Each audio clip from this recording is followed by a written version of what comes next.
Today, we'll have Beth's Land and Sea European Vacation. That's coming up on this episode 521 of WW Prep to Go.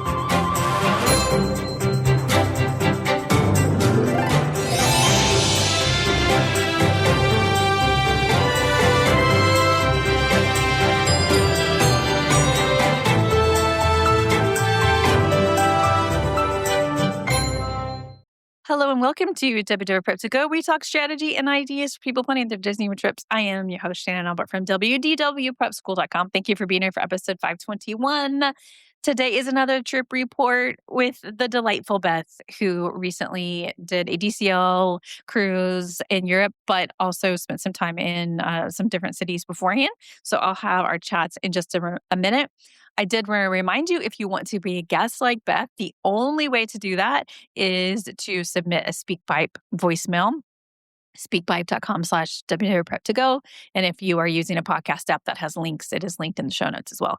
So you can do that and leave information. We do get a lot of these voicemails, and we pick out ones that represent, different kinds of trips and whatever, so we can kind of keep it interesting and mix it up. And so if something works on our schedule that we haven't had before, then somebody on my team will reach out to you to schedule the pre-trip and the post-trip. Also, if you are interested in ad-free episodes, there's two ways to do that. One is to be a patron. The full podcast is posted on Tuesday at the same time as the full episode on the public feed, except it doesn't have ads. There's also an after chat that gets posted there with bonus content, and the post-trip and pre-trip are posted before the full episode. So there's lots of different elements, but the audio-only version has no ads on Tuesdays, so you can do that. You also can get it ad-free if you have YouTube Premium. That's what I do. If I could only have one subscription, it would be YouTube Premium, because I really enjoy not having the ads on my videos and any audio that I listen to over there. So you can do it that way as well. I think that is all I'm going to have for the intro and the admin. So let's dive into my chats with Beth. Welcome to the podcast, Beth. Hey, thanks, Shannon. Thanks for having me. We are speaking on Wednesday, June 10th, and you told me that you're headed out on a Disney cruise. That's right. Yes, we leave this Friday, so in 2 days. So June 12th? Yes, that's right. Through what date? So we get back Wednesday, the 24th. Ooh, a long trip. Yeah, so a good long trip. Yeah. Okay. And who is we that is going on this trip? Absolutely. So leaving from Boston is me and my husband and my two girls, 5 and 8 years old. So this was supposed to be their last day of school, but they actually got 4 extra days added because of snow days this year. So we are leaving on their previous last day of school, June 12th. So we're flying into Amsterdam, and we can talk about that in a minute, but then we are meeting up with the rest of my family. So my sister, her husband, and her 2 boys, who will be 4 on the first day of cruise, and 11, and my husband's parents will meet us in Rome. So we'll all get on the boat together. Okay. So 3 family groups? Yes, exactly. Yep. For a total of how many people? 10 people. Okay. Total of 10 people. And so this is a Mediterranean Disney cruise, not a Caribbean one like we normally hear about. That's exactly right. Okay. And have you guys ever done a Disney cruise before? So I did one with my sister and my parents in, I believe it was 1998. So I think it was the Magic. It had to have. And so I did email to try to get my silver status, but it was too long ago. So, But it was, I think, 1998. So we did, so that was the only one we ever did. So it went to Castaway Cay and Nassau back in, whatever year. Yeah, 1998. Okay, so for all intents and purposes, it is your first to plan at the very least. Exactly right. Exactly right. And how did you decide to jump in on an itinerary like this? Yeah, so I am turning 40 in September. And so I wanted to do sort of a big trip. And I've always wanted to go to Greece and do the Greek islands. And so this was, an itinerary that had a lot of that, which we can talk through. And also then to be able to bring my family along. So my kids are big Disney kiddos, and I'm pulling my husband in. And so, yeah, the cruise just seemed like an excellent option, right? So with the kids clubs and just all the things that would be geared towards them, we can have a great trip, and so can they. Okay. So it's a birthday trip that you want to do. This works well for the family. Mix it all together. Okay. Exactly. And Is it your family's first time to go on a European adventure? Yeah, so I have been to Dublin with my older daughter. So that was her first European trip. We've traveled quite a bit, but not to Europe. So this will be my younger daughter's first time ever in Europe. I actually don't think my husband has ever been to Rome or Amsterdam, which is where we're flying into, which we can talk about. And yeah, so this will be a first European adventure for most of my family. My sister has traveled some with her older son, but the younger son, this will be his first trip as well. So my in-laws travel all the time, and they actually have two other trips before and after this cruise as well. So they've seen it all, but they're happy to come along. Okay, and am I putting it together that you have not only the cruise, but like some other time outside of the cruise? Exactly. Yeah. So we fly in on Saturday to Amsterdam, actually, for points reservation flight reasons. So we fly direct into Amsterdam, and then we're spending 2 nights there. So Saturday night and Sunday night. And then we fly to Rome on Monday, where we would meet up with my sister and her and my in laws. So we are spending 2 days in Rome before we get on the ship. Okay. And the way that the timing works out is your departure actually Friday, but your arrival is Saturday? Exactly right. Yes. We get in early Saturday morning. Okay. All right. So then flying out of Boston on Friday, you land on Saturday. So let's talk about the Amsterdam part of it, which is your Saturday and Sunday. Yeah, absolutely. Yeah. So Saturday we arrive, looks like about 8 a.m. into the airport. We're planning to take the train actually from the airport straight to the hotel because we're staying at the Kimpton De Witt Amsterdam, which is like, looks like a 5 minute walk from the central train station in Amsterdam. So yeah, we'll get there. It says check in is at noon. We're hoping to get in a little early. We'll see if we can As get in and kind of like that that would be shower, nice. etcetera. Yeah, with two little ones. So we'll see. We booked it through Chase, so like we have the edit, and so hopefully maybe we can get early check-ins. We'll see. So, but it does say a noon check-in, which isn't too terrible, too late. And then the plan is to take a boat tour this afternoon, right? So we'll be getting off the ship. Everyone will be a little, or the airplane, but then we'll get onto hopefully just like a river canal tour to kind of ease into our time there on the first day. And to maybe stay awake. Exactly right. Exactly right. So poking everybody to not take naps to hopefully get kind of onto the time there. hmm Okay. So boat tour in the afternoon. What other plans? That's kind of it right now. We don't have any dinner plans for this day. Kind of it looks to be that there's a number of cute places right around the hotel. So kind of just lay low, maybe get room service as everybody's really checked out and hmm go to bed kind of what as late as on time to that time as possible. hmm Yeah. Going to be a little bit of an adjustment, but okay. So then what's your plan for Sunday, June 14th when you're still in Amsterdam? Yeah, so we have tickets to the Van Gogh Museum, so all four of us for that morning. So we're hoping to go do that and kind of take the tour, take our time around. I know there's a couple of kids' tours possibly that we may try to get into for that day in the morning. And then lunch, again, somewhere kind of nearby. And then we hope to, in the afternoon, rent bikes. We're really big bikers here in Boston. We get our kids around on cargo bikes and e-bikes and all of that. So we're definitely hoping to try out some of the biking culture in Amsterdam. Hopefully we can hmm keep up. We'll see. I know. Um, I almost said when in Rome, but exactly. really when in But Amsterdam. literally, yeah, exactly. Mhm. So yeah, so we're hoping to do that and kind of just like, take the tour a little bit around. And then right near our hotel is also the Nemo Museum, which is this really cool science museum that I think the kids would love. So that was likely to be the afternoon plans. Okay. All right. And then the next day is Monday, June 15th, and you fly again. So you're Yes. flying to Rome. So from here we fly to Rome. Yeah. So we are hoping so our flight leaves, at 2:25 p.m. So, early afternoon. And so we'll, give ourselves plenty of time to get back to the airport. And then we fly to Rome and then we arrive in at 4:30 p.m. And so we're staying at the Hotel Mozart. As you probably know, in Europe, traveling with four people, especially kiddos, can be a little tricky. There's not, most hotels don't just have like two queen beds or whatever. So this is a setup that it's like a little bit more space. And so they'll have, I think, kind of their own roomette in there. And so they'll have their own beds. And then we, have a main bedroom in this Hotel Mozart area. Okay. And then anything on the plan for this evening?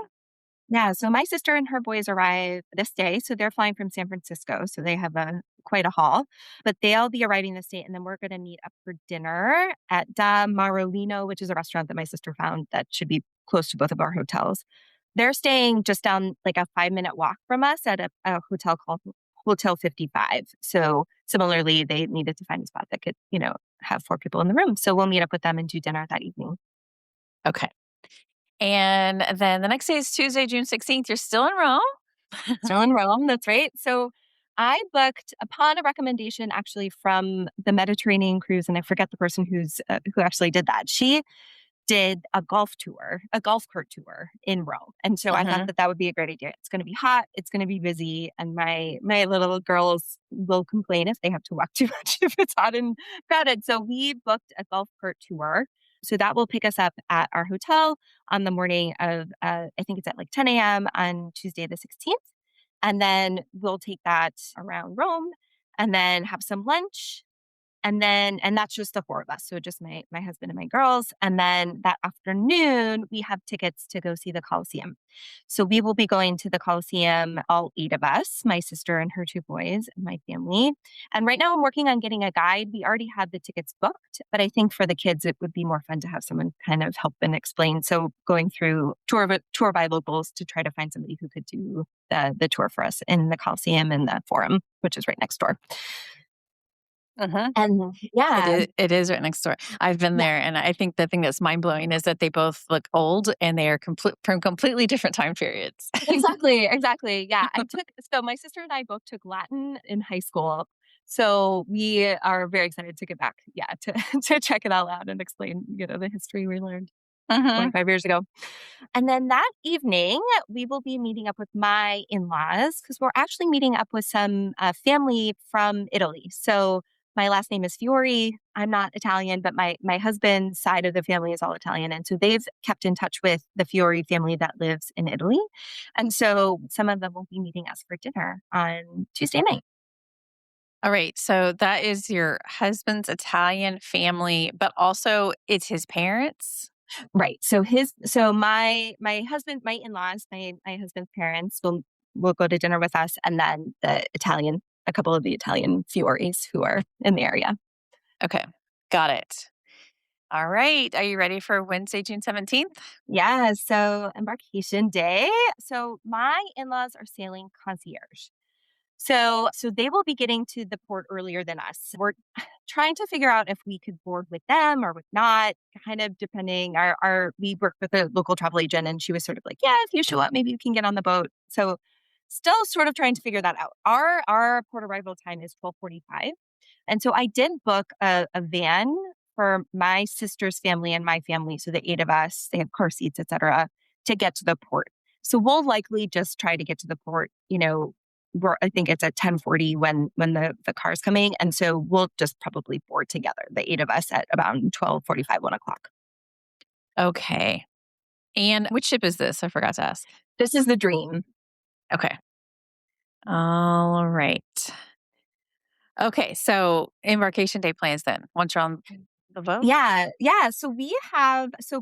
Partially because my in-laws are in concierge, we kind of booked a lot of things from the get-go that we could all together. So we Mhm. actually have a champagne tasting at 2 p.m. scheduled for this day. And then hoping to, attend the sail away party and then get the kids booked into the kids club, that sort of thing. And then we also have an old fashioned tasting scheduled for this day, but we'll see if we make it. It's at like 10 p.m. So we may cancel that. Okay. Alright, and these things hinge on the kids going to the kids club? That is correct. So Uh, my kids, I think, will love it. I mean, part of the whole reason why we scheduled the Disney cruise is because they love kids clubs, they love camps, they love a counselor, they love mhm, Disney. So I think that my 2 girls are going to absolutely love it. My nephew, who's 11, he's going to, I think, do just fine. He's pretty independent. He'll have mhm. a phone. He'll be able to kind of roam the ship, do what he wants. I think he's pretty excited for that. And we're going to see on the 4-year-old. He might be a little bit more of a clinger. So we're going to see kind of how it shakes out. But yeah, so they may or may not come to some of these tastings with us too, kind of depending on how my younger nephew handles Okay, the scene. Yeah. yes. Okay. Anything else on this embarkation day? Well, that's it. Okay. Then what is Thursday, June 18th? Yeah, so this is an Etsy day. And so right now, the only thing that we have scheduled is the Royal Gathering. So again, because my in-laws were concierge, we were able to book that. And so we have the Royal Gathering at 9:30 a.m. And that's the only thing we have scheduled this day. I may see if there's the possibility to do Bibbidi Bobbidi. My daughter was very bummed that I did not book it for the cruise. So we may see what's available once we get on the boat. But yeah, that's the only thing on the schedule right now. Okay. All right. Friday, June 19th. Yeah, so this is Santorini. So from the Facebook group, this is, I think we will be the only people in port at Santorini. So, which is nice because I know it can get very busy there. Mm-hmm. So, this day we have an excursion booked through Disney. It's the local Greek experience. So they will come meet us with a car, I believe, right at the tender boat let out. So we don't need to go up the cable car or things like that. So this will just be the four of us, my husband and my girls and my in-laws. So six total for this excursion. Okay. Got it. And did you have any trouble finding excursions that were uh, kid friendly? It was definitely something we kept in mind, right? So a lot of these were very adult focused. I will Mm-hmm. say my in-laws had a great time because they'll do a couple on their own actually later in the cruise, but a lot of wine tastings, a lot of full day hikes and stuff like that. So Uh-huh. it was something we definitely kept a really close eye on. We had really good choice of the excursions just because of when we booked them. And so it was definitely something I had to keep in mind, both the length and was kid mentioned at all? Because I Yeah. think a lot of them were very adult focused, actually. Mm-hmm. Okay. But on this day, you're doing the local Greek experience. Yeah. So, there's a shuttle or a bus that will take us a couple of different places, have lunch, go to the couple of the towns. I'm just really looking to get some photos with the white buildings with the blue tops, with the Mm-hmm. ocean in the background. That's like my main goal for this for this whole Mm-hmm. trip. So hoping that will be the day. Yeah. Okay. Any other plans on this day other than the photos? So that is it from schedule, but this is actually the day that Toy Story 5 gets released. So June 19th is the premiere date. So my understanding is that it should premiere on the ship. So I am definitely hoping to check that out this day. Yes, it should. And I'm wondering if it actually will debut the day before, Okay, yeah, like the night before. I'm the wondering. night before, or Yeah. is it the day of? Anyway, yes, but that'll be really fun. Yes, we'll definitely keep an eye out. I'm bringing, Toy Story themed outfits for everybody because yeah, I'm hoping to definitely watch it at least on the ship. I am hoping one of the Yes, nights we'll be able to get it. Yeah. that's so fun. Okay. All right. Are you ready for Saturday, June 20th? Yeah, so this day is Mykonos. And so, yeah, so we have a excursion booked again. All of our excursions were through Disney for this trip.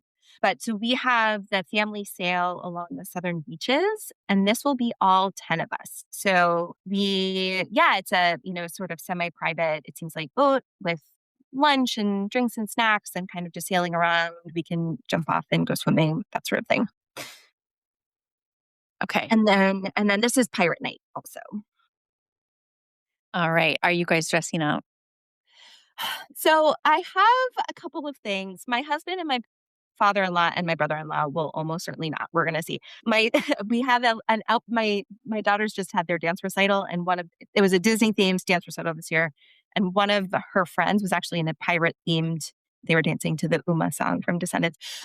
So we may borrow that from one of them. So not fully decked out, but a little bit. Mhm. All right. Anything else to mention on this day? Nope, that's it. Okay. Sunday, June 21st. Yeah, so this will be Father's Day, actually. So quite a couple of events on the ship this week, but so this will be Father's Day. So we do also have an excursion booked to the port is at Hania or Chania. I'm not exactly sure how to pronounce it, but in Crete, and so we have a beach day planned. So this is the Cabana Mare Beach Day excursion for my sister's family and my family. So the eight of us. So we'll go and that's in the afternoon. So it kind of seems like it's a couple of hours at one of these beach clubs. We get a lounger and an umbrella and that sort of thing. So there'll be swimming and sand and that kind of day. Okay. I wrote down to look up that port because I'm not familiar. Yes, yeah, I know. We'll have to see. So I think the only one that needs tender is Santorini. So everything else, I think we arrive and we can get off the boat too and kind of walk around the towns as well. And so this day we also have a bourbon tasting in the evening, but that's the only other thing scheduled. All right. Then what does Monday, June 22nd look like? Yeah, so this is an Etsy day as well. So we have a reservation for the sports deck, the Goofy sports deck. So my 11-year-old nephew, I think, will be, and my husband and probably brother-in-law will be very into that. So doing either the golf simulator or something like that. So we have that at I think like 11 a.m. And then we have a mixology class booked at 2 o'clock. And then we have for the adults, so the 6 adults have a Remy dinner reservation for this evening. And so again, counting on the kids club here for the kiddos. So we have early dining. So I'm hoping to maybe just get them something on deck or room service, something like that for dinner. And then the 6 of us will be going to Remy. All right. I meant to ask you about dining and forgot. So you have main dining. Main dining. Was that your preference or is that what you were? It Yeah, it was for the kids, certainly. So, actually, and my in-laws have a number of other, so they have 2 other Paolo dinners booked, which I would have to go back and check what days that they're booked, actually. I can do that in the post-trip, but so they, don't love eating as early, so they'll do a couple of dinners with us and then a couple that they're booking at Paolo as well as the Remy dinner. So, but for the rest of us, early dinner was what we were hoping for. Yeah. Okay. It's Yeah, main dining. me and the kids. We like the early dining. Oh, And then same. what about the type of room? I forgot to ask you about that as well. Are you like ocean view with veranda? What are you? Exactly. Yeah. So my sister and I are actually booked in able to be adjoined, right? So we can open the door, ocean view veranda rooms. Yeah. So we are hoping to make use of that for sure. So to open up the veranda wall, I believe we are able to do that, I think from what Mhm. I saw online. And then also to have the ability to kind of go back and forth. So we're kind of, like have the kids hang out in one room if we're kind of needing some space and things like Mhm. that. So yeah, so we have adjoining rooms and then my Okay. in-laws are in concierge, so They're in a yeah. different section. Exactly. All right. Are you ready to talk about Tuesday, June 23rd then? Yeah, so this is, Naples is the port, and so we're also pretty excited about this. So we're taking an excursion to Herculaneum.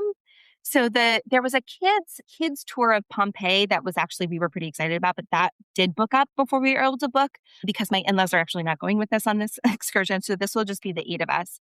But this is similarly like a kid kind of oriented tour of Herculaneum. So again, because we took Latin, we are very into the sort of Pompeii, Herculaneum, Mount Vesuvius history side of things. So we were sort of Huh. showing photos to my kiddos and they're very excited to check it out. So that will be in the afternoon. So I think that it leaves at like 1:45 for the 8 of us that day. Okay. All right. Anything else on this day? And that's it. Okay. And is the next day disembarkation? The next day is disembarkation day. So it looks like we're arriving at port around 8 a.m. Or sorry, can start disembarkation at 8 a.m. And then so my sister and her family will be staying in Rome for another couple of days after the cruise. So they'll take an Uber or something like that from the port back to the city. And then my in-laws and I and my family have Disney transport booked back to the airport. So to FCO. And then our flight leaves at like 1:20 in the afternoon. And we are flying direct back to Boston. Direct is nice. Yes, exactly. Exactly. There's a lot of talk right now about flight prices. Did you have any trouble with booking flights, especially since they're not round trip? Exactly. So I used points for Hmm. both legs of my trip, which is a little bit why the flight into Amsterdam, because we did the Flying Blue Chase points transfer. And I booked these flights probably almost 9 months ago. Yeah. So Before. so before it got really bad. And then my in-laws and my sister, I think it was pretty expensive, if I'm honest. Yeah. Because they're flying from San Francisco. Actually, all of them were flying from San Francisco, not together, but so yeah, that I think was pretty expensive. And similarly, like the hotel rooms I booked through sort of points slash like the portals. And so they weren't crazy, but summertime in Rome and in Europe in general is just expensive. So yeah, so our flights were, points wise, a pretty pretty good, pretty good chunk of points. But other than that, yeah, Yeah. I'm glad you got in early. exactly, exactly. But it sounds like the points are coming in handy. Okay. So Yeah. is there anything about your trip that we haven't had a chance to discuss yet? No, I mean, I think I know that in the sort of pre check in for the thing was about some of the prices. And I think I'll write them down as we go kind of for the second half. Cause I think this was definitely an epic trip kind of for all of us. And especially with the concierge side of things, like just to kind of get the pricing in that, as well as the port adventures were definitely, depended on what we were doing, how long, that sort of thing. But yeah, I think, we're really excited. I'm hoping that it will be a good blend for kind of a big group that all have kind of different priorities and kind of different things that they may want to do all day.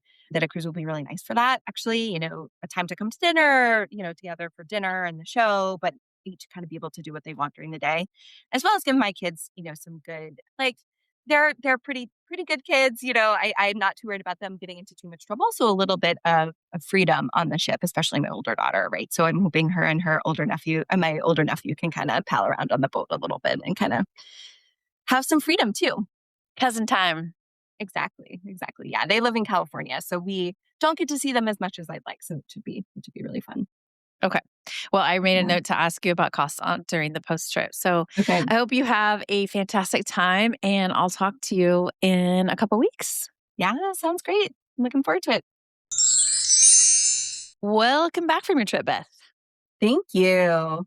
We are talking on Monday, June 29th. So you've had 5 days to recover and get back on your time zone. How are you doing? Exactly. Doing all right. Yeah, the jet lag on the way back, especially when you don't have a trip to be doing, takes a little out of you. But we're doing all right. Getting back into Okay. it. Yes, on the way there you had a reason to get adjusted, but okay. Let's talk through it then and see how it went. So you told us that on June 12th you were flying out of Boston and landing on Saturday, June 13th. Yeah, exactly. Yeah. So very smooth. So it was my kiddo's last day of school. So we picked them up from school a little bit early, came home, gathered our stuff, and then made it to the airport. It was actually really fun because Boston's hosting a number of World Cup games. And so Mhm. all these Scottish fans were coming through the airport with Mhm. their full kilts and everything like that. So Oh, it was I a followed lot. you Bostonians and Scottish people together. You I all were know. a cute duo.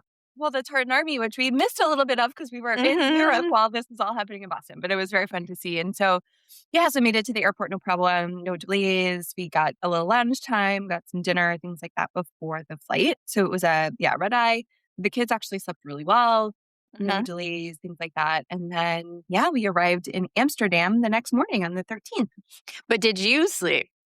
A little bit, a little bit. My husband and I both sort of tried to do some. I had my eye mask and I got this new like little sleeve for your I've body, seen basically, those. It's like a that like hugs cocoon. you. Mhm. Honestly, it's the best because like then your arms don't fall Mm, out. I highly recommend it for airplane sleeping. mhm. So that was like, yeah, that worked really well with my eye mask. So I got some sleep. It was like a 7 hour flight or something like that. So enough Mhm. time to kind of try to get enough sleep into Amsterdam. Yeah. Okay, then how did it go once you landed? Yeah, it was easy. So we landed. I have to also say this, like Europe is better for families with kids, right? So we got there, had to go through passport control and they whisked us to the front of the line and said, "Oh, you have kids, like come with us, to the front of this line." And so we got through no problem. A couple of other families were in front of us, kind of in that same single line, which was awesome. And then our bags got in no problem. And so the Amsterdam airport actually has the train station, like the light rail, like right outside of baggage claim. It's essentially you exit into the central train station Mhm. area, or not central train station, but the train station for the airport, so Schiphol Airport. And so we took the train directly to Central Station in Amsterdam, which was like a 5 minute walk from our hotel. So especially with kiddos, I'm ease over, too much trouble, but it was faster than trying to get a cab, I'm sure, because you literally walked right onto the train and then it was another 5 minute walk off the other end. So that was super easy. Highly recommend that from the airport in Amsterdam. And so, yeah, so we made it to the central station. We walked, across the first couple of little canals to get over to the hotel. And then we were staying at the Kimpton De Witt, which was really centrally located, really easy. Mhm. Yeah. And, oh, Room good. room wasn't ready yet? So the room was ready, which was Was ready. amazing. I know, because that's always the worry, right? Flying red eyes into the city before, and we did not book the Mhm. hotel the night before, which like some people recommend doing. But we had kind of a special room. It was called the Little House. So it was this kind of it was a suite. Really, I mean, it had a kitchen and 3 levels. So it Mhm. was in an old house that was next to where the hotel is now. And so it was ready when we got there, which was Mhm. amazing. And they gave the girls both little teddy bears when we checked in, and we had booked it through like the Chase edit. So we had, a welcome amenity and, a number of things that they went over. So that was amazing to be able to get in and get our bags dropped off and take a shower. So Yes. What a relief. yeah, it was so nice. And the weather was really cool. Like it was probably in the 60s when we were there and a little rainy. So we had brought our raincoats, and that honestly felt great because it was like 90 degrees when we left Boston. So Mhm. the weather honestly was a huge relief when we got in.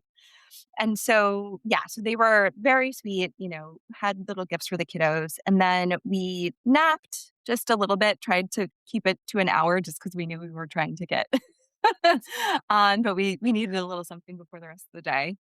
So we napped a little bit. We kind of got the girls all unpacked to get a little bit unpacked. They had their own bedroom and we were on the 3rd floor. So we all had our own bedrooms, which was really great. Really good bedding, really dark blackout curtains. It was very good for I'm sleeping. surprised you didn't sleep for 10 I hours. know. We had to like really like make ourselves Well, up. Yeah. you had strategically planned that boat tour. Exactly. That's exactly right. Mhm. And so we kind of got up. We were getting our 2 girls ready. And then my husband actually went out and picked up our bike that we had rented. So we rented a cargo bike or Beckfit in Amsterdam. So he went and just kind of went and picked that up. And then we parked it at the hotel. And then we went to just like a nearby cafe to have a little bit of lunch, kind of just a couple walking streets over, had a couple sandwiches. And then because we were going to get on that boat tour, which was also very close to where our hotel was. And it was madness. I mean, there were probably 5 different boat companies in one area. And it was a Saturday. And I think Amsterdam is sort of viewed as maybe the Vegas or Nashville of Europe in terms of bachelor and bachelorette parties. So there were Mhm. groups of both men and women, with Mhm. various sashes and other decorations of various sorts. And so, we were able to find our boat tour no problem. Ours had drinks and like cheese included. So the girls got some sodas, we got some wine. And there was a bachelor and then also a bachelor party on the same boat. But there was also a couple of families with kids. So it was like an interesting combination. I will say there are definitely some boat tours that were more geared specifically towards kids that were like a Mhm. little bit further away. But I think this one was great. It was as an activity to kind of get our footing a little bit and also not fall asleep. So for that, I think it was great. Our tour guides were really hilarious and really sweet and, gave some little tidbits as we went around some of the canals. But like the traffic of all the boats was wild, mostly tours, I think, in that Mhm. area. So, but a great way to kind of get a little bit of our bearings and kind of have a little snack and, get to keep ourselves awake, essentially. How long was the boat tour? So that one was an hour. Mhm. There were ones from, half an hour all the way to like 3 hours, like every combination of timing with drinks, without drinks, kids, no kids, with lunch, Mhm. through the red light district. Like, you could pick basically You whatever you you wanted. didn't choose that red light one? So we did not choose the red light tour, although I had been on one of those when I was there like many, many years ago. So that one was with the kiddos. Avoided some of the conversations that we maybe would have. But yeah, but then we got back and it was like a couple-minute walk back to the hotel. And then we actually biked around a little bit. So we had this rental cargo bike that I Mhm. have cargo bikes in Boston. So our kids are very used to this life, but it was a little intimidating kind of getting out the first time in the bike lanes of Amsterdam because they're very intense. Even Yeah, but this is how I feel about going to a new city and using public transportation. I'm like, the locals know how the trains work or the subways work or whatever, but the same in Amsterdam would be true for the bikes, I assume. Like everybody knows where they're going, but exactly. And there's you're not the trying to get your bearings. yes, You and have you're a little phone holder with like the map or whatever, but it was still, mhm, yeah, it was, we got a couple dings for me being too far over or whatever. But I mean, you felt really safe just because so many people were biking. Like the uh, cars were not the issue. It yeah, was making sure no, you had your it's wits about you for the other eh, bikers. you're right. It's the other cyclists that are the thing. Exactly. Mhm, mhm, But that was really fun because you kind of, all the streets and over in the canals and just just, getting a little bit of the lay of the land was Mhm. so great. So, and it kind of kept us awake a little bit, which was great. Mm. And then we actually came back and had a babysitter come. So we had booked a babysitter through the hotel through their recommended service. So, they had all the background checks and things like that. She was actually French, but had just moved back to Amsterdam because she had studied here and then came back to work. And she was very sweet. And my girls were very interested in a 20-year-old, in her 20s, French woman to come She's much take care of cooler than them. mom and dad. Totally, exactly. So they had a nice time. They just sort of colored and hung out in the hotel. And we actually went to a spa. So we biked there. And so the spa was maybe like a 45-minute bike from our hotel. So it was like a good clip, but it was light until like 10:30 there. So because we were so Uh-huh. far north. And it was, right around the solstice. So we biked there and then had a very lovely, hot tubs and fancy showers and had a little snack and a glass of wine there. They had these beautiful outdoor hot tubs and saunas and things like that. Very sort of European versions of saunas, which was really wonderful. So we had a couple of hours to ourselves, which was great. And then we came back to the hotel. And then so she left. And then because we were still kind of time oriented, and the girls actually for most of the trip stayed up much later than they would have normally. We didn't try to fully adjust them because it was actually nice that way. Mhm. So we walked around just our neighborhood a little bit and had a little, dinner near the hotel at a kind of like a breakfast all day place, which was fine. And then we went to bed around like 9 o'clock. So we actually did a pretty good stay That's a up and try to that's get a on. yeah, that's really good, your first day. What a fun first day. Yeah, it was amazing. It was really great. And everybody, no major meltdowns, which was good. Great. The next day was Sunday, June 14th. You were still in Amsterdam, but you had some tickets and things for the day. Yeah, we did. So we slept in a little bit just again because of the time change and everything. And our hotel had this like really lovely breakfast. I feel like European hotels do breakfast buffets really well. So we had the, fruit and croissants and all the pastries and meats and smoked salmon and stuff. So we had like a really nice big breakfast at the hotel. And then we got on the bikes. And so we biked toward the Vondel Park, which is this big, sort of the Central Park version, I think, in Amsterdam, and biked around there a little bit and kind of checked out some of the areas. And then we went to this place called Root Milk House, Melkhuis. I did spell it because, Okay. the Dutch language is very different for my tongue. Anyway, this was like a giant outdoor playground that was also a restaurant and bar. So you could get, a full meal if you wanted, or just we got like French fries and a couple of beers while the kids played on this like amazing playground right in the middle of this park that everyone liked to. It felt very, E- classically Amsterdam. It was lovely. Exactly, but how fun. I just love that they have that option. I wish Like, that existed more in the United States, but we okay. talked about that. We talked about that a lot the rest of the trip and Mhm. since we've gotten back. And it was actually funny because we ran into somebody who had lived in Boston. So she lived in Jamaica Plain and she had opened her own child care center, sort of like drop in a place. But she had just moved to Amsterdam with her two kids. My daughter was wearing a Nantucket shirt. So she's like, Mhm. hey, someone must be from near Boston. So we had a whole conversation about moving to Amsterdam and without can get a 2-year visa, I guess, for Mhm. entrepreneurial work or something to move. So she had just moved to Amsterdam. I was like, oh, that's interesting. Don't give me any ideas, Beth. This is my last podcast I'm recording in Mexico. No. Yeah, big international changes, right? So that was just like, it was sort of one of those things where they're like, oh, yeah, they've got some things figured out here for, for families. Yeah, that's So yeah, a little snack, little, beer. And then we biked over to the Van Gogh Museum. So we had tickets there for entry. So you have to get tickets like pretty far in advance and they're timed. But it was great because it really, limits that it did not feel very crowded in there. I mean, or it felt as though there were a lot of people, but not like shoulder to shoulder sort of thing. But I think if you didn't control that more carefully, it could have been really busy. So we entered and then we got like the audio tour thing, which for the kids was probably not worth it, although it may have even been free for them. Actually, for us, it was like one of the things that went over the ear and then it was a little bit, but helpful to kind of get an orientation of the place. But the best part of this was they had scavenger hunts for the kids. But they had like, I think 4 different age ranged ones. So my 8-year-old and my 5-year-old had 2 different ones that were more specifically towards their age. So the younger one was kind of like, go find this picture that has this Mhm. little bunny underneath it, right? And which picture had the bunny, whereas my older daughter had to like do some drawings and talk about the feelings she felt when she saw certain paintings and stuff like that. So that was really awesome. They got really into that, and we got to see the whole museum that way. And saw some of the famous ones, the sunflowers, the irises, his room. I'm feeling very much like Amsterdam is surprisingly family friendly. Totally family friendly. Like it was wonderful. Like I have to say, we felt very catered to and not like an annoyance at a lot of places, which was awesome. And maybe as a I tourist, but I think you could tell even everywhere else, it was kind of like that. Yeah. I associate it with adults for some obvious reasons that we don't have to talk about, but I associate with that. Haven't been, but I am really impressed with how great it's been for you.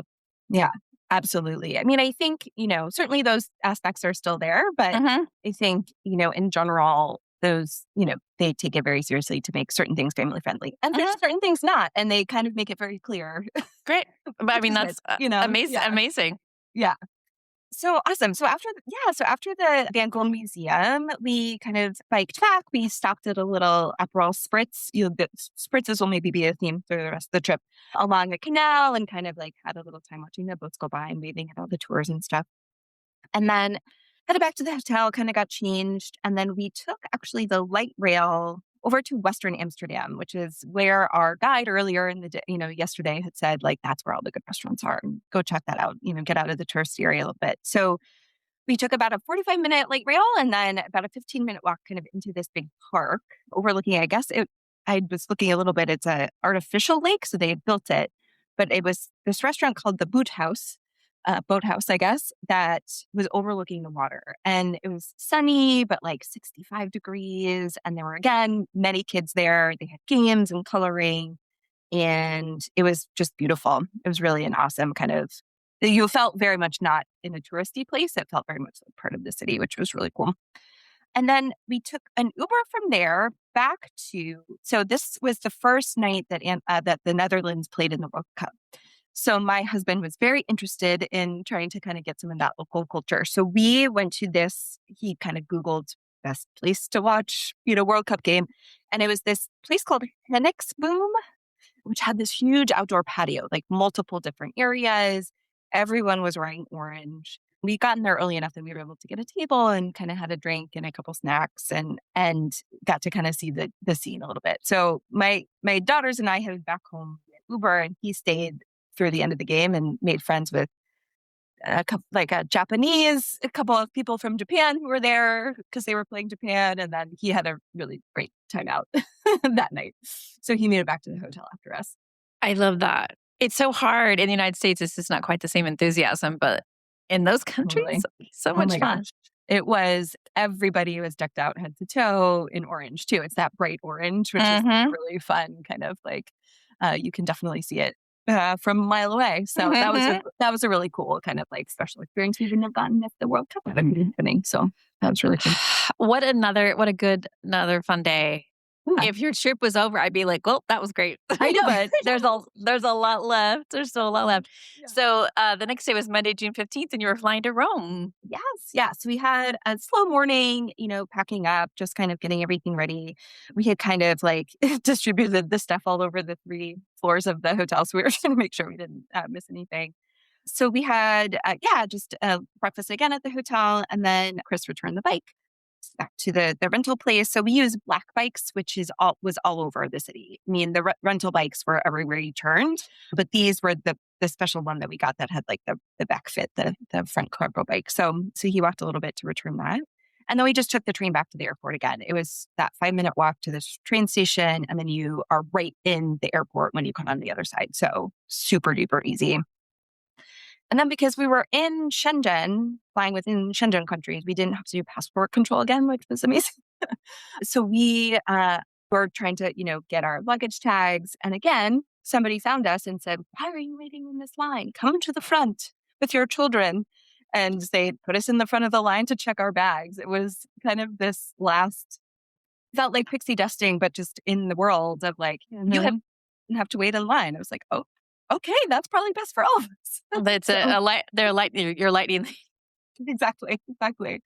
And so, yeah, so we flew KLM between the two, which was lovely just to, kind of get another Dutch airline experience. I'd never flown them before. And then we got to Rome.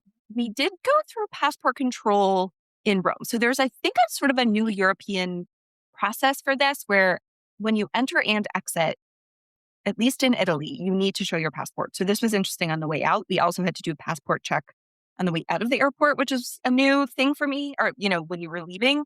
But we were able to kind of get through that pretty quickly. I think maybe because of when we were arriving, we weren't there with like a ton of other incoming flights from like the US or things like that. So we were able to skip the line a little bit, but then it wasn't that bad. So that was pretty quick.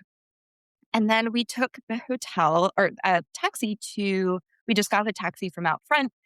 They say be very, very careful of soliciting taxis in the Rome airport, so go to the official line and all of that because they have a set price for how expensive it is to get within the old Roman walls of the city.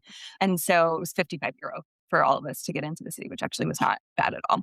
There were various other apps like Live Now or something like that. That was like the Lyft equivalent because Uber and Lyft like don't operate the same way in most of Europe, it seems like, or at least in Italy.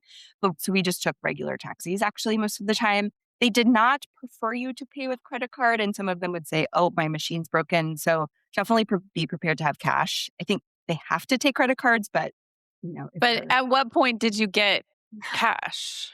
Yeah. So we got some in Amsterdam. Yeah. So we did not need cash at all, essentially. In Amsterdam, everything was card. We used Uber. Uber actually worked just fine in Amsterdam. So we used that. But we did get some cash just at an ATM and like a couple snacks and stuff like that at like one of those little stores one of the evenings so that we knew, because I kind of suspected that would be the case from just like having read like that the Roman taxi drivers will be a little bit more firm on not using cards.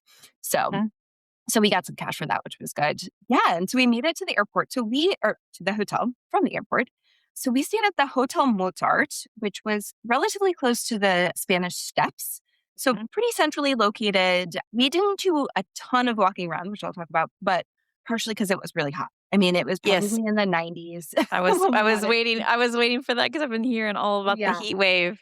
Exactly. So it was hot and we knew that going in. Like I had kind of prepared everybody. We had, everybody had a fan and we had cooling towels and all that stuff, just like to be careful, ready for that. And so, we took there was kind of two parts of the hotel. We were in the apartments because again, getting hotel rooms for 4 people in Europe is trickier. Like many of them don't just have 2 queen beds that allow 4 people, even if they're kids. So we ended up getting some more like this one, similar to the last hotel, had like multiple rooms. So there were 2 single beds, but we were like in the apartments. So it was like not part of the main hotel. So a couple blocks away, but it was lovely and we had lots of space and they had an elevator to get up with the bags and stuff like that. So it wasn't like a really old school Italian condo. And yeah, we sort of dropped off our stuff and kind of hung out in the air conditioning a little bit and kind of got ready. But my sister had flown in that morning with her 2 boys from San Francisco. She had a long flight.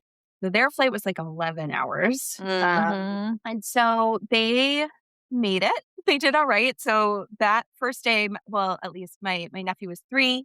That day, he turned 4 on the first day of the cruise. 4-year-old on an 11-hour flight. Wow. Yeah. So he did all right. They did all right. They got some sleep. He slept. They were able to they did all right, But so they had come in earlier in that day, were able to like get into the hotel and everything. And then like sort of surprisingly, my sister's sister-in-law, so my brother-in-law's sister, was also in Rome because she was meeting up with the rest of that side of the family a little bit later on. So she came and we all met up at the Spanish Steps, which was really lovely. A walk from both of our hotels. And we had a really lovely dinner at Da Marlino, which was very close to where we were, and had cacio e pepe and again, a couple of Aperol spritzes, which was the sort of theme of especially of Rome. So that was a really lovely dinner. And honestly, the kids were excited to see each other. They live in California and we're in Boston, so they don't get to see each other a ton. So it was really great to those first embraces of the cousins when they all saw each other, which was great. Yeah. And did they get on schedule pretty quick? Because you had a couple day head start. Yeah. So they did all right. I mean, again, I think that time change is so big Hmm. that you kind of just have to get on some sort of time schedule. So they ended up doing okay. They stayed up pretty late that first night with us, and we got gelato right after dinner, and then we all walked around a little bit, and then they headed home. So they were probably back at the hotel by 9 or so, That's pretty good. maybe like 9:30, and so they went to bed that night. So I think everybody did all right. Yeah, That first night. not bad at Um, all. Then, yeah. are you ready for the next day, Tuesday, June 16th? Still in Yeah. Rome. Still in Rome. So we woke up, a little bit early. So we had a golf cart tour scheduled. So this was Hmm. one that I had heard about from actually a previous trip report from you Hmm. guys. And I thought it was perfect because my kiddos would not want to walk around all of Rome on a I guided mean, tour and in especially in the 90 heat. degree heat. Like, yeah. Hmm. So this was really great because my husband had never been to Rome, and obviously my kids had never been. And so, like, to be able to see a bunch of stuff without, Hmm. getting in and out of a huge like tour van or one of those hop on, hop off buses. So we did the sculpture tour, which was a little expensive. I mean, it was 3 hours and about $350 before tip, but was awesome. He picked us. So Bob from Get Your Guide Golf Course Tours was the tour. His name was not Bob. It was something hard to pronounce in Italian. He didn't even tell us what his name was. So he chose the name Bob for He you. chose Bob as the Yeah. name. So he had grown up in Rome. He was a local. He was probably in his like mid-20s. He was really sweet with the kids. But he picked us up at our hotel, which was so nice, right? So kind of walked right out, got on the golf cart, and then there was a little bit of traffic in the area actually because they were doing some construction or something. So it took us like maybe 20, 30 minutes to really kind of get going fully. But then once we were out of that part, it was great. So we hit up a bunch of spots. Our first stop was the Trevi Fountain. And he gave us a lot of warnings sort of about the pickpocket situation. Just like make sure They you keep your stuff. they just changed it, the So Trevi, right? yes. So you need to have tickets to get to the front, like the front row to get pictures. So Uh-huh. they had, I mean, and that was, I mean, there were a couple of places that were really busy in Rome, but that was wild. I mean, Hmm. it was that whole plaza was just a sea of people. And so we didn't get the tickets to like take the pictures in front. That I think you also have to do kind of in advance, but we were able to take pictures from a little bit further behind. There were just other people in it, which was Okay. fine. So no Um, ticket, just no pictures from ticket. a distance. Okay, Just got distance pictures, which was great, which was no problem. And then we and that was the other thing is that you can get really close because you're parking in, scooter parking essentially. it. So Hmm. we were really close to kind of hop in and hop out for a lot of the spots, which was really great. And so then we hopped back in and we went to a little park near the Colosseum that had a great view from kind of above the Colosseum. And then we went to an orange tree garden that is the Parco Civello, which had this gorgeous view of the Vatican and was really cool. And it had a water fountain. So all of the water fountains in Rome, you can drink the water. It is all potable water. And so, including just like the little ones that are kind of on the side of the sidewalks. But this one had one where you can kind of plug the bottom and it makes it a water fountain, like that you think of normally to drink out of. Hmm. So our guide showed us that, and the kiddos did that and got to cool off a little bit, which was cool. And then we went to the other side of the river, so Trastevere, and saw another beautiful fountain that he called better than the Trevi Fountain. Also because there were way fewer people there, but it was also gorgeous marble, the carvings and things like that. So every day at noon in Rome, they fire a cannon. I believe because it's to signify the unification of Italy, which happened in like the late 1800s. So a lot of this area had, statues of the people who brought everyone together. So we heard this cannon shoot at noon, and actually it was just as the girls and I were coming out of the bathroom because you have most places in Rome you had to pay a little bit to go to the public restroom. So we were like paying and coming right out, and then the cannon went off. It was pretty exciting. But so that also had just like a gorgeous vista of the city. It was really, really amazing. And so then from there, we drove past the Pantheon, which again, you need the tickets to go in, but you could kind of see inside a little bit from the outer door. And that by that time, the girls were also getting pretty hot and a little antsy. So we kind of were there just for a few minutes. But then we were able to go back towards the Colosseum actually, because we met up with my sister and her boys and husband before we went to the Colosseum. So it was a long And day so is far. the so that is the end of your golf cart tour then, because after that is just like your whole group of 8, not on the tour. Exactly. So Right. I wanted to ask you one question. So you mentioned Yeah. a view of the Vatican. Did you actually go in Vatican City or just a view? So we did not on that trip. Yeah. So you could have added that on or if like that was, part of it, but we did not actually go into Vatican City. My husband actually the next day went for a run in the morning and he ran into the city because you had to go through like a safety check, but it was pretty Uh-huh. early in the morning. So he was able to kind of go in and see it a little bit. But we didn't do, any tours of the Vatican while we were Okay. there. You Yeah, did some you quick just see the highlights. exactly. See the domes from outside. Yes. Yeah. Okay. Yeah. So then it was time for lunch and meeting up with your sister for the Colosseum. Okay. Yeah, exactly. So we had lunch at this place called Volpe Piscini, which was on a little side street that was very close to this park where we had seen the Colosseum earlier. And it was really like quiet. And yeah, it's relatively so compared to most of the places in Rome in June, but it was shady. We ate outside and had some pasta and, melon and prosciutto and that sort of thing while we were waiting for them to walk over. So they just walked over from the hotel and met us up with us there. And so it was kind of just a nice way to like sit down to have a sit down meal before we went in for the Coliseum tickets. So those tickets I had booked. So it was a 2 p.m. entry ticket. I had booked, I think it's 30 days out exactly that it opened, and I booked it that day. Partially, I think sometimes you can get tours that include tickets, but we didn't have that. And then we were sort of like, are we going to have a tour guide? Things like that.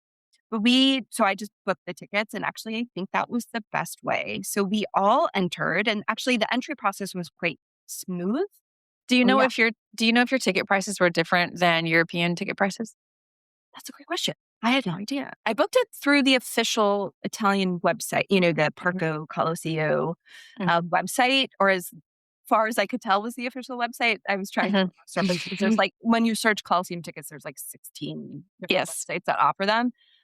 I don't know. They were not wildly expensive. I think, on the order of probably around like 20 to $30 per adult. But Mhm. you had to enter the name of everybody, and Mhm. then you had to bring proof of name, which was, I mean, they said to bring your passport. So we brought a passport for everybody Uh, because they look at the name on the ticket and your name to make sure that it's you. So you couldn't have transferred the tickets to anybody else. right. I wonder if that's to prevent resellers. I'm sure. Yeah, because it was like quite there were not long lines to get in. Actually, I think the Mhm. time was like every 15 minutes or something. So Mhm. that actually was pretty smooth, but there were like 3 different checkpoints. Somebody had missed theirs. It was like supposed to be at like 1 o'clock and they were there at 2. And they said, no, you can't come. You have to go back to the like ticket office to try to reassign them or something. So that was like the most it was, and I had read that it was going to be pretty tricky to like, Mhm. not Then tricky, but the very serious. good thing you were on 30 days out then. Exactly, exactly. And so, and we had talked about getting a tour guide or something, kid focused, because with the, 3 through 11 was the age range. And we're really glad we didn't actually, because it was so hot and Mhm. so busy. It was, I mean, that's what they said it was going to be, all of the online things, but it really was. I mean, so Mhm. the sun just in the center of that, the amphitheater was intense. But, I mean, I know the phrase is "when in Rome," but Exactly. it would be silly, kinda crazy not to go see the Exactly. Yeah. Colosseum when you are in Rome. No, and so I don't mean to, we sort of knew it. We had our fans, Yes. we had like the cooling towels and everything. And so we saw the inside, which was cool. But actually, the thing that our kids loved the most was that there was sort of around you kind of do a tour around the outside and you can see into it and kind of take pictures along the way. But all around the outside is kind of a museum. So it had other, pottery and artifacts from various different like eras of the Roman history and reconstructions of what actually was in the Colosseum. Mhm. And that actually our kids like loved. That was the part Mhm. shady, which also helped. But like, Yes. and there was a few videos and things like that. So we actually, ended up spending about an hour and a half there, which considering the sort of temperature and kind of everybody's capabilities we felt very decent. Mhm. So you were able to see in and then kind of read all the information around it, which was great. And so, it was one of those things you have to do one of those big sites when you're in a place like that. But it was, Mhm. as busy as people had said. So as long as you're kind of prepared for that mentally. And I think if we had tried to do a 2-hour guided tour with the kids, they would have completely lost their minds. So I think it was a good a good call that we kind of just did it on our own. Yeah, so it was hot, but we got out and then we ended up just picking up taxis right outside. There, you walk a little bit to kind of get out of the park area of the Colosseum, and then you Did can you did you also go to the Forum though? we had tickets, but there was no way that was gonna happen. Okay, so you had tickets to So both, but you just yeah. couldn't. Okay. So when you buy tickets to the Colosseum, at least the way that we did it, you have a 24-hour entry to the Roman Forum, which is right next door. Mhm. But like, I think our kids had sort of had it a little bit in the sun and Yes. things like that, and so we didn't end up using that. And if I recall, the Forum is just out in the wide open. Yeah, So it, you would there would have yes, been no shade in that no, case. it would have been certainly worse because at least in the Colosseum they had these like in the Yeah. outer areas like it was shaded, so we were able to get a little more time kind of that way. Okay. But So the you form just would have been. you said We that's too just said, much. "We're good, Okay. we're good." So all right, then Um, what did you do then? so then we took taxis back to our respective hotels and kind of just, like, cooled off, right? So, drank water, watched a little TV, kind of just, like, AC time, and then we were getting ready because this evening, we were gonna meet up with my husband's family, who, both his parents, who had also arrived in Rome that day no, I guess the day before, they had arrived in Rome, and my husband's family, who still lives in Italy. Mhm. So we got ready for dinner, and then we actually met up with my sister again before their dinner at this beautiful, like, piazza that had, the restaurant was called Tre and Lucina, Tre and Lucina, that had, this big outdoor patio with, misters and big shade. So it was warm, but felt very comfortable. We had a couple of spritzes, Campari spritzes this time, but like the kids could kind of run around in the piazza, and there were no cars in it, and that was like a lovely hour kind of aperitivo kind of time with my sister and boys. So they went with to meet up with my my brother-in-law family. So his mom and 3 sisters were all in Rome actually because they were having their own Italian tour after this. So they all met up for dinner. And then we met up with my in-laws, so my husband's parents, and then the Fioris that still live in Italy. So we were heading back towards an area called towards the Trevi Fountain, actually, is where the restaurant was, because the wife is gluten-free. So this was a well-known gluten-free restaurant, still It would Italian be restaurant. so she's an Italian woman who's gluten-free? Yes. That Mhm. seems extra challenging. Extra challenging. Yes, exactly. But so I think it was really interesting though, because when we were at dinner, she had a special placemat. It was a different color and like a whole separate set of everything. So her, utensils came prepackaged in like a sleeve. And it was, I mean, the most kind of careful I've ever seen Mhm. any of That these. must be why she wanted to go there. Exactly. So that was one of the reasons they selected. So it was called Pizza and Trevi. It was, it was right outside the Trevi town. So it definitely had some tourists in it, but it was really lovely. So we met up. So Serafino, who is my father-in-law's second cousin. So Mhm. the great grandparents came, 2 brothers came from Italy, and a brother and a sister stayed in Italy. So the 4 of them kind of split. And then, we're the American side and then the Italian side. So they're still Fioris. They live outside of Rome. And so his wife and son, Federico, who is my husband's third cousin, was there, and his baby, so Leonardo, who is my girl's fourth cousin. So all 3 generations together from both sides of the family had dinner, which was really cool. It was just a really lovely moment. Yeah. I love it. I love in Amsterdam how you guys got a little bit of time to watch the World Cup. I just feel like it's a local connection, and here you have like local family. Yeah. It's Yeah. different than checking off things on a tourist list. Yeah, it felt very like having some of these like definitely just sort of different local moments was really cool. Yeah, and Yeah. they were so sweet. So it was really fun to meet those couple of generations. Hmm. Oh, and I should have said on the way to dinner we also stopped at this store called Legami, which is this Italian chain that has the cutest sort of stationery stuff. So pens and pencil holders and just like a store full of my kids' favorite, well, and my favorite dream. So that story, if you're ever in Italy, definitely check it out. It was really, really cute. So we got a couple of colored pens and stuff that they were coloring during dinner and things. So that was great. So the girls and we just walked home. So we were about a 15-minute walk, and it was gorgeous to walk at night, felt very safe, and the weather was really, warm but lovely. And we walked back to the hotel, and my husband stayed out for a little while and kind of chatted up with the family and things like that, which was really awesome.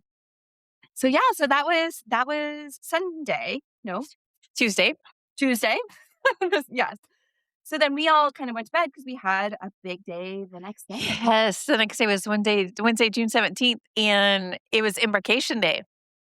Houston Day. Exactly. So we woke up and we had a welcome pickups, which is the company that we used, had a big van that could fit 8 of us. So it was my sister's family and my family, and they also had like booster seats or car seats available.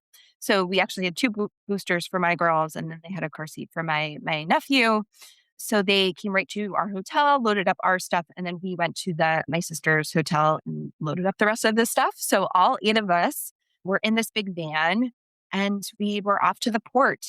So that was about an hour drive from like sort of center city Rome. So it was a bit of it's a bit of a drive. And that ended up being around like €245 or something like that. But for all of 8 of us, it was, a direct pickup right from the hotel. Must be like, is it like a Sprinter van? So you have room for all your luggage and everything? Exactly. So it had, 8 people's worth of like checked bags.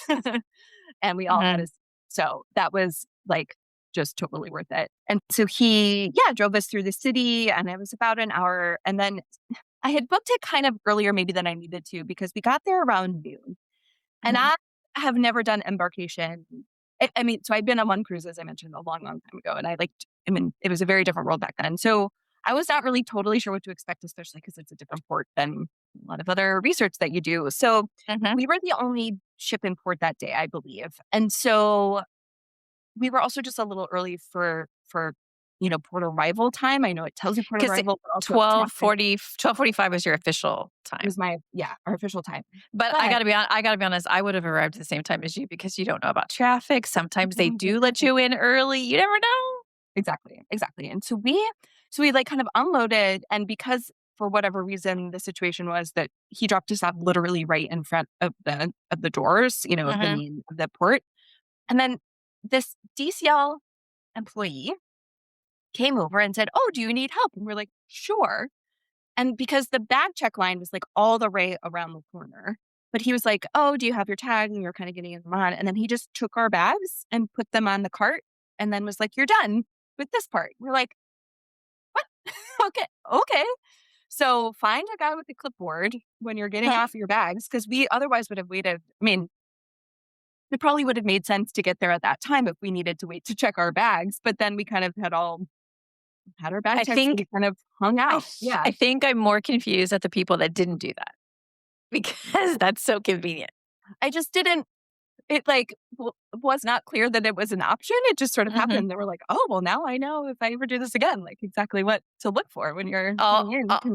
All the ports I've been to have that. I mean, I didn't know that Rome did, but all the ports I've been to have had that. So that's very convenient. Do they have a special name?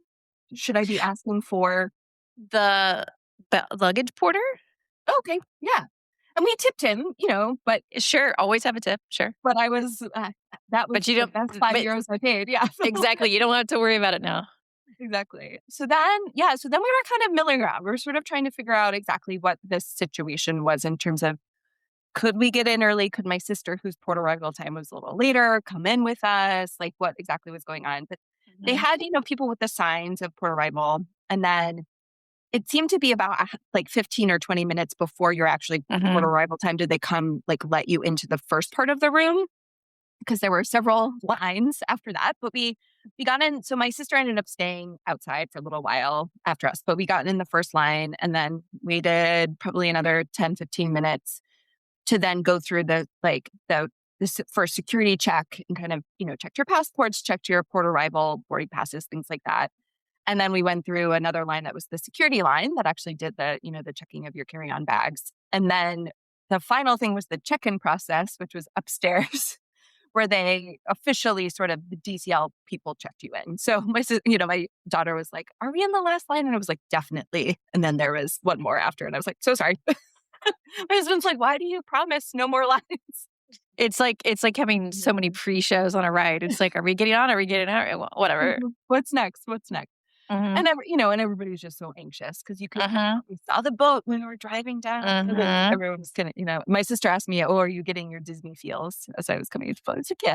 So we were all just, getting anxious. But then there were no like major lines for any of that. You were waiting, but of course everything was really well scheduled. They had groups of people at, different times. So it was pretty straightforward.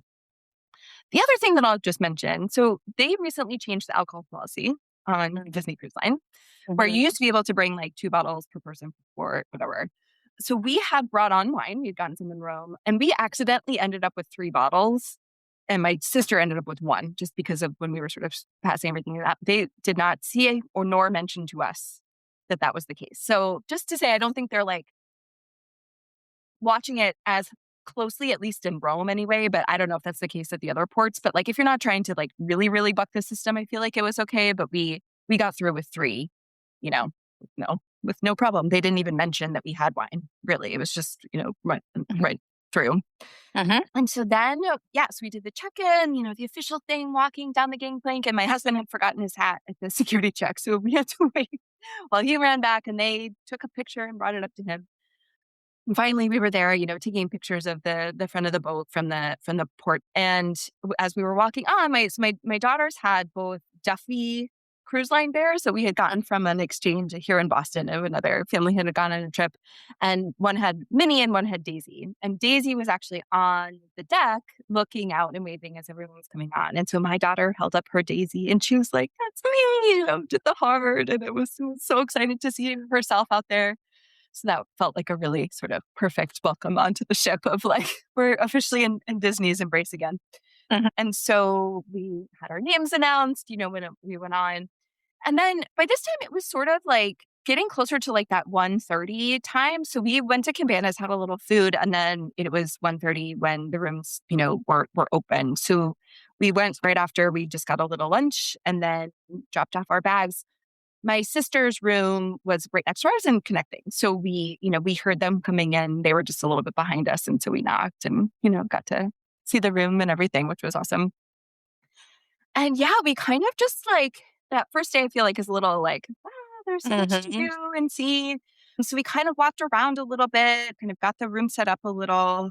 And then we met up with my husband's parents who were staying up in concierge lounge or concierge level, but they met us up for the sail away party. So we met up on deck 13. So after muster. So this is right. And this is a tip I Mhm. feel like I've heard from many, many of your DCL guests that like you kind of go right up and try the 13th floor because it's, Mhm. so many people deep, but from up there you could see everything, which was great. So we were up on the 13th floor and on the 13th deck and watched that, which was really fun. My nephews could have cared less. Did you end up canceling your champagne tasting? Oh, we did. So my in-laws, because they were concierge, were on by 11 or something. And so they went. So they did go. We did cancel it a couple days before because we were like, I Okay. don't even know if we're going to get on the boat by Yeah, then. We were just still yeah, in. you were still eating lunch at that time. We were eating lunch and the kids club wasn't open yet. So it was still all Oh, open room. And okay, right. so they were not officially fully open. So we were like, yeah. So we did end up canceling that one. But yeah, so that was great. And so we did so after muster, we did the CLV party. And then just like kind of got a couple drinks up on deck and wandered around a little bit and kind of got ready for dinner. My husband ended up getting the beer packs. So you get like a cooler with like X number of beers and you can kind of fill it up with ice and stuff like that. And they actually delivered the other half to our room, which was really nice. You didn't have to carry it around all in that. And then we also did the beer mug, which, you pay, I forget how much it was, like $20. And then you get the token to get a refill. And that was definitely something that we found really worth it because, again, there were a lot of World Cup games to watch. So there was some time in the Yes, pub. that Kentucky bourbon beer in there is my favorite. So yeah, totally get your money's worth if you're a beer drinker. So I think that the beers may have been different because they really only had like European. So they had Heineken and Peroni. The beer Hmm. selection I do think was different on this boat than it would have It would been it would make otherwise. sense because they would have to, refill their supplies at the port, and they're going to use Mhm. European beer brands. Exactly. So, and like you could also tell that the Fruit Loops were different because they don't Hmm. have the same dyes as the American Fruit Loops. So, like when we got room service breakfast, it was definitely different. You could tell like Hmm. that it was European as opposed to American, which makes a Hmm. lot of sense.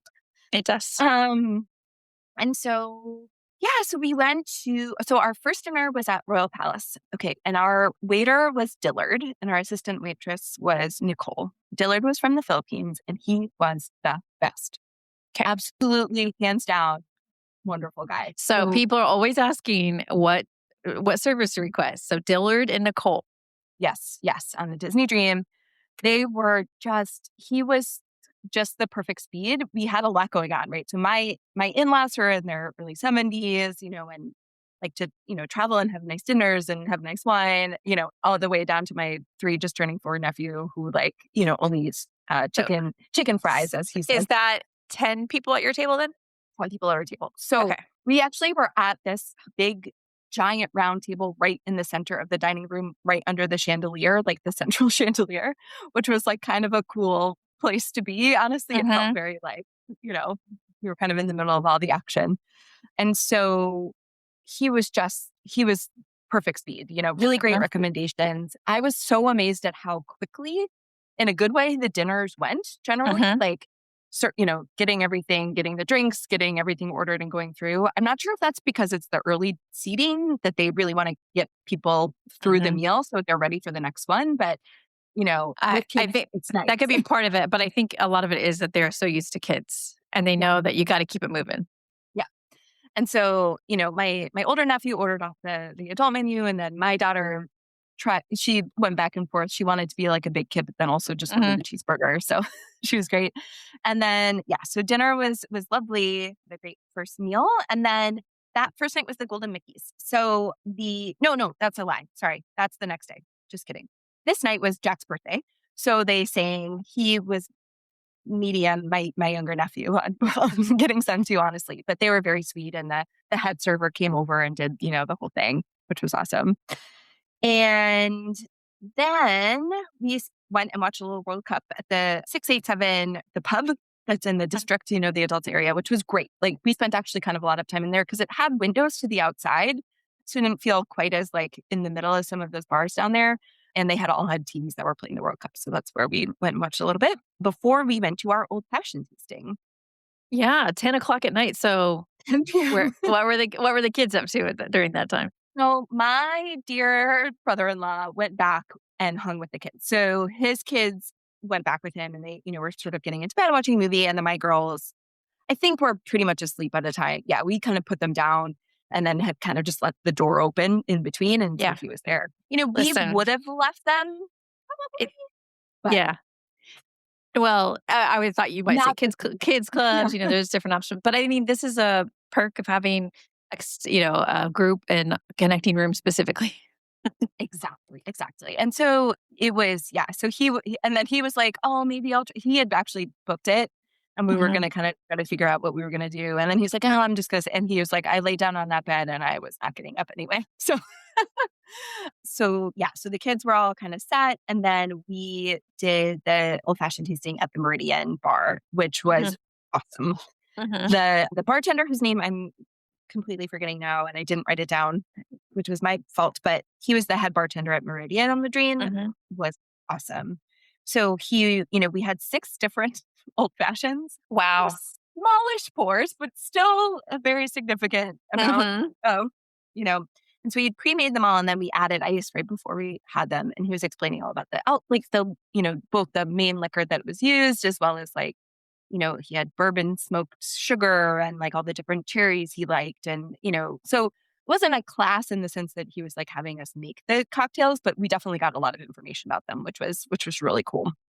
And that bar is gorgeous. So it's overlooking, you can see the water, and we had made it back there a couple other times on the trip, which was awesome.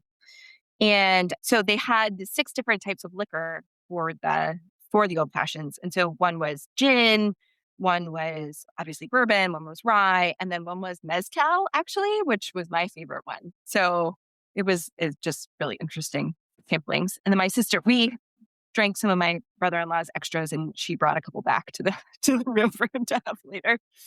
So yeah, so that was like a pretty long day, and so we That's a really long day, but you guys just pack in the fun.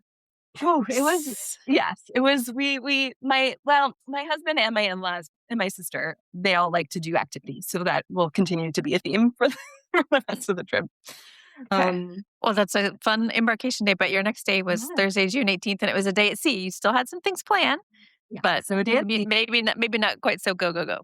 Yeah, exactly, exactly. So we had done broom service delivery for the morning, which was lovely, just to kind of have some stuff as the kids were getting up, and we were and just the views. I mean, my husband loves good views of water and everything else. So just having, I mean, verandas are of course amazing, but like some of the views through the various areas we were going were really amazing. So just to kind of wake up to that was really cool. Mhm. And so we had the royal gathering at 9:30 booked. So we had been able to pre-book this because we booked it with my in-laws. And this was lovely. It was, pretty relaxed, I guess, in some ways. They kind of only let you go through the line if you pre-registered, but you could see the princesses in the lobby, like if you were Mhm. just walking by. So some people were kind of trying to get in if they hadn't had it booked, but it was pretty relaxed. Everybody else was sleeping except our family. So we have my crew.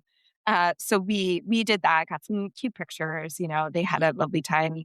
They were wearing their little princess shirts that I had made sure to pack. So that was a success. Mhm.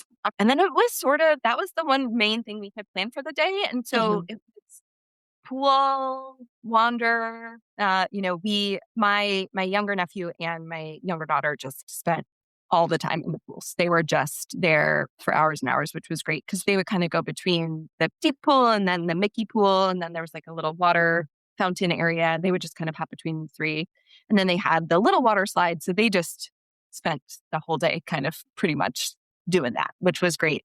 The weather was not that hot on the boat. I was expecting it to be way hotter as we were but the parts that we were on the boat and even the two islands that we were on were really not that bad. It was probably in the low 80s, but Mm. just like really so very sunny, but really not like sizzling awful and dry heat. So Mhm. the weather was beautiful on these days. And so we got the charms, so and the free bracelet. So you Mhm. go and sort of sit through the explanation of the jewelry shops on the boat from the diamond expert or whatever her name was. But then, Mhm. you get the little free charm. So we went pretty much every day to get the free charm. That was my thing that I that I was like always looking on the app for. Mhm. We got that day and had lunch, just in cabanas and kind of kids were in and out of the kids club. My older nephew went into Edge and he loved it. So he was the one who was actually the quickest to getting The 11-year-old. the 11-year-old. Yeah. Okay. So he was yeah. So that was the one thing of the ages of the two groups. There was I think one time he came to the open house and one time my older daughter went to his open house. And so that was all fun. But he had a great time in Edge. He could check in and not even check in and out, but he was able to kind of come and go and just be like, be here at this time for lunch or whatever. And he was able to do that, which was, he really loved that part. And yeah, so it was kind of just one of those days on the boat, like lots of different kind of activities run around. And then this night was Animator's Palette. And so it was also a formal night, which was a different combination, but Very, very different. dressing up fancily for Animator's Palette, but it was Mhm. lovely. And so this was like the crush night. And so that restaurant was really cool. I think the Mhm. kids, that was their favorite by far, just because of the amount that was going on and kind of the the stuff that they could watch during the show was just really great.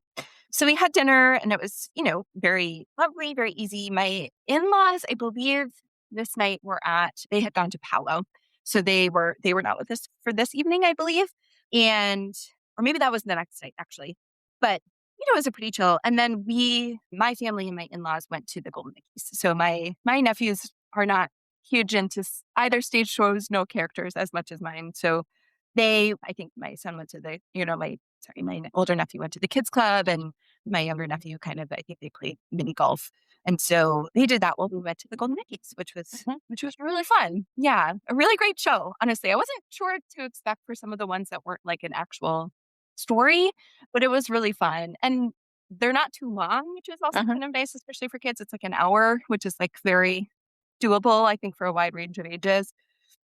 And we had seats that were kind of in a cool area because like all the characters were running by and stuff like that. So it was, yeah, a really, really fun show. And then after that, yeah, we went back to the room and kind of went to bed. Yeah. Okay, that was Thursday, but you got some port days coming up. Bam, bam, bam. So Yes. Friday, Right in a row.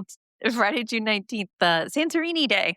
Yeah, so Santorini Day. So this was really cool because so it was a little bit of a later getting into port. So you could Mhm. kind of see, and I was trying to do a little bit of the math of like when we would have seen, but you go through the strait, what's called the Strait of Messina, which is Mm. between Sicily and Italy. And so we could see that from I think it was this morning. It was like as you kind of were coming in, or maybe, yes, it was the night before. But you could see both sides, which was really, really cool on the sea day of like Italy and so your phone would like connect to the Italy Exactly. thing, That's which what I was was going to nice. say. If you have a cell connection, it is fun to bring up the map and be like, where am I? Exactly, exactly. And so that was really cool. And then you kind of wake up and you're in Santorini and like this is why I wanted to book this trip was like, the white houses Hmm. on top of these cliffs, just sheer cliffs all the way down. It was really breathtaking to kind of see that from all the different parts of the ship. But we had a little bit of a slower morning because it was we couldn't get off the boat until a little bit later anyway for the port to be ready. And so we kind of did, kids went to the pool, we went to the gym, did kind of that sort of morning, a little bit of time at the kids club. And then, breakfast, like we had a little bit of breakfast in the room and then, did a bit of Vienna's kind of easy in the morning. And then our port adventure. Yeah. So this was the Taste of Santorini. I had the numbers all L- written down on the other one. Local Greek experience. I don't know if that's just the description of the name, but I think that is the name of the mhm. actual adventure. And so this was so I had actually kind of originally booked this because it said in the description that you were able to take a van from the port as opposed to having to take the cable car. The night before, they sent a message to say, actually, these vans can't come anymore. So you will have to take the cable car, which ended up being, we were the only boat in port. And the port is just an anchor, right? So it's a tendered port. And so I was a little less worried it was going to be as crazy in terms of lines, because that was what I was kind of trying to avoid was I've heard just the lines to get up can be really, really long and it's really hot and all that. So I'd booked this one originally for that. But it ended up being just fine. We were able to get off the boat first before like anybody else. So there were no lines for the tender boats. And then, they had tickets for us to take the cable car and the lines were all very short for that, which was fun. And it was a really cool kind of ride. We had a great time. So this was just my husband, parents, and the four of us. So just six on this particular one. Mhm. And then we had to walk through Fira, which is the town at the top of the cable car, which is very, again, a lot of shops and restaurants, very geared toward the people coming, off the boats or into town. But it was so beautiful. I mean, the views from these like, cliff top restaurants overlooking the water was just stunning.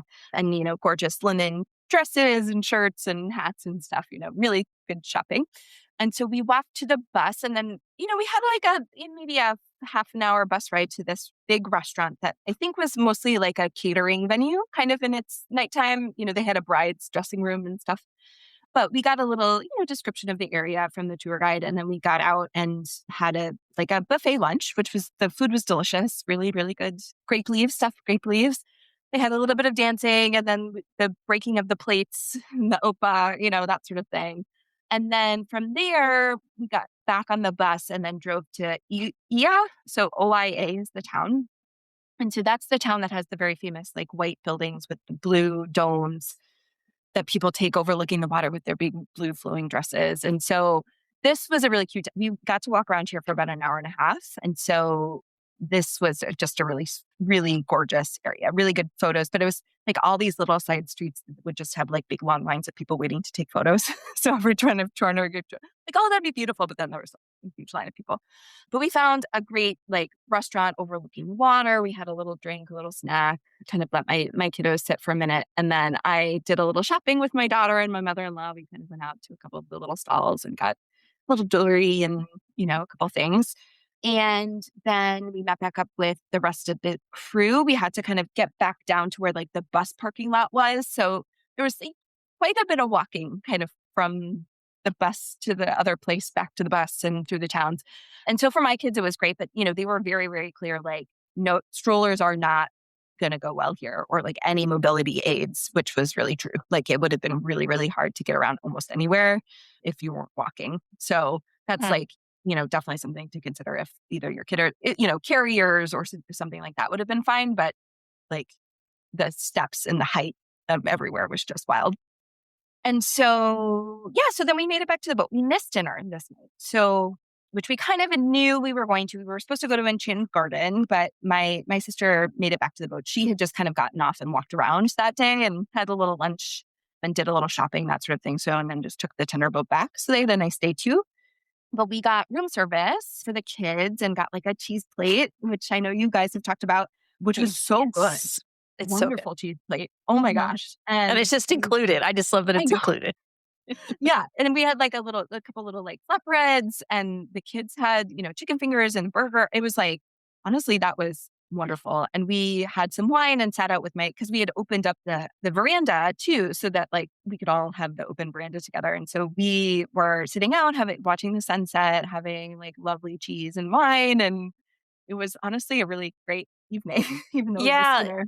I think I'm totally on board now with skipping the main dining room. I think a lot of people don't like the main dining time sometimes because you end up missing it like you guys did for the port, but sometimes it's sometimes just better that way.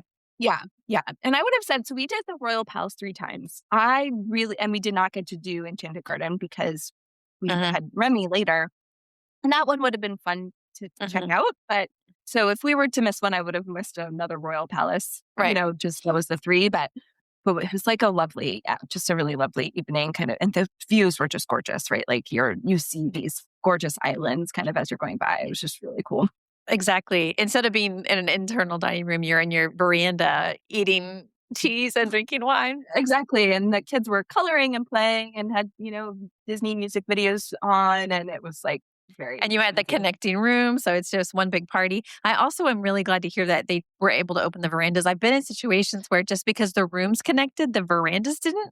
So, I mean, it can vary, but I'm glad that yours connected both internally and externally. Yeah. Yeah. And I guess I had been on a Carnival cruise for work for a long story for a different thing, but they were able to definitely do it, but you had to get like permission from both sides and the whole thing. But our reservations were all linked together. Like we'd use the same, travel agent. So we just asked and he said, yeah, no problem. So, but sometimes physically they don't open though. Yeah. So I kind of looked and could see that it would. You could tell. Okay. Yeah. That's so nice. I didn't book them specifically looking for that, just that the room's connected, but I guess I didn't think to even ask about, but it worked out.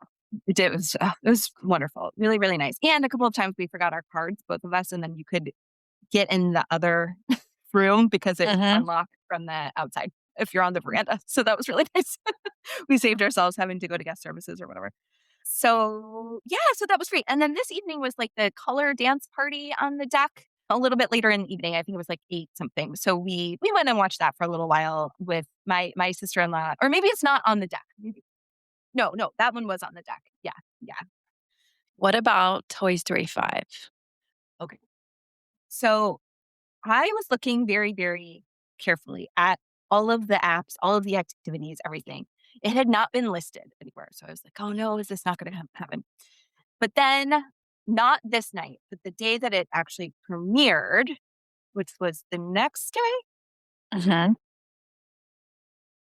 they announced it like on the, on the TV show in the morning or whatever, the morning show that the cruise directors have. They were like, it's Toy Story Day. It's going to premiere today at whatever time.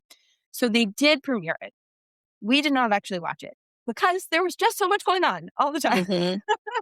And so it was sort of like, oh, we could, if this is something we could do at home, we'll be able to go see it. But they did do it. And then they showed it a couple of times. My husband and I actually tried to catch it one time when the kiddos were with their grandparents, but the theater was completely full. not a seat. So, or I guess people were saving some seats, but we were like, well, okay, like we'll probably catch it some other time. But they did Mhm. premiere it, which was really fun. Okay. Yeah. All right. Are you ready to talk about the next day, Saturday, June 20th? Yes. So this was Mykonos. So so we docked early. So we actually had a very early, well, an early port adventure. So we met at 8:30, Mhm. and I think this was in the Enchanted Garden where we all came together and got our, number stickers, things like that. So this was the family sail. And so we all like got off the boat and that or off the cruise boat, and then we walked just a little ways kind of around this port area, another boat. And so this I when I heard sail, I had sort of a different picture of what the boat was going to be, but it was a pretty big boat. It was, there were probably I don't know if there were 100 people on there, but there were quite a few, like several Mhm. of the groups, numbered groups that you get your little sticker number, which actually ended up being really good because there were huge waves in the bay that we were in. And then as we were sailing around the island, the boat was rocking. I saw on other people's kind of like comments on a, WhatsApp group or whatever that they were worried, like, they were like, should we have even been allowed to go on a different ferry boat that they were on? But so we all did okay. Everybody had taken Dramamine except for my 4-year-old nephew, who immediately got seasick and threw Mm. up everywhere. But then they were able to get him a Dramamine, and like he kind of settled down a little bit. But we had, so beautiful views around. And then we stopped one spot. We could kind of jump into the water. The Mediterranean was colder than I was expecting, probably because it's like still early June, but it was not warm by any stretch of the imagination, but very refreshing, we'll say. And then, so we could kind of jump off the boat. So my kids didn't get off there. Just me and my husband jumped in at that point. But then we got back on and then we went to another little beach area. So we were able to kind of dock and get off. And then we were there for about an hour and a half, and it was really lovely sandy beach. They had like a kind of a beach bar and a pool, which was actually, I think, just ocean water, but like was really great for my nephew who wanted to swim in the pool instead of the ocean. And we kind of, hung out for about an hour and a half at that beach and then kind of got back on the boat and went back to our boat. So it was lovely. I mean, I think I should have been more prepared maybe to tell people about just how oceany it would be in terms of like rocking and stuff. Because up till that point, we had felt very, very little Mhm. certainly on the cruise boat, like very calm. So that was, I think, a rude surprise for a couple of people on the tour, but it was very lovely. We had, they had a bar and snacks and stuff, and then they had some snacks for us when we got back on the boat, and the kids got to swim both in the pool and in the ocean, and so it was all good. And that was is the official name Family Sail along the southern beaches? Yes. Okay. Yes. Yes. And so again, that was one where I picked like the family name to kind of, there were a lot of kids on the boat too, which was fun. So they, had seen each other at a couple of other places and things like that. So that was that tour. And so we got back. So I had booked a pedicure this day for 3 o'clock. That I had booked just on the boat. I hadn't booked it in advance, but just sort of like went to the gym and kind of asked when they had availability. And I knew we'd be back kind of earlier for this day. So, but I did also want to get back out and shop a little bit in Mykonos itself because we did not actually stop within a town during the Mhm. sale. So my sister and I got back on like the Disney had its own like water taxi essentially that seemed to leave about every 20 minutes, half an hour. So there was another water taxi that had multiple stops that you had to pay for, but you could just get on this one for free. So we went into the little town. It was like a 10-minute boat ride to Mykonos town and then just shopped quick. And we found a couple of shops and got, some dresses. I got, linens for my daughters and things like that, the kind of classical Greek, Mhm. white with Mhm. blue patterns, because I was sort of like, I have to get these before I go. And then we were able to hop back on that taxi and get back. And then I did my pedicure, which was lovely. It was like I think, I mean, I love massages, but they are so expensive on cruises and things like that. And, at spas at hotels and stuff. Whereas I find like manicure and pedicures are just not as huge of a delta. And and it was like a really gorgeous view of Mykonos they had really great windows from the pedicure chairs. So Mhm. it was a really lovely spot to kind of have an hour. And my kids had gone back with my husband and did kids club and pool and that sort of thing. Did the kids So go to the kids club on their own or just for open houses?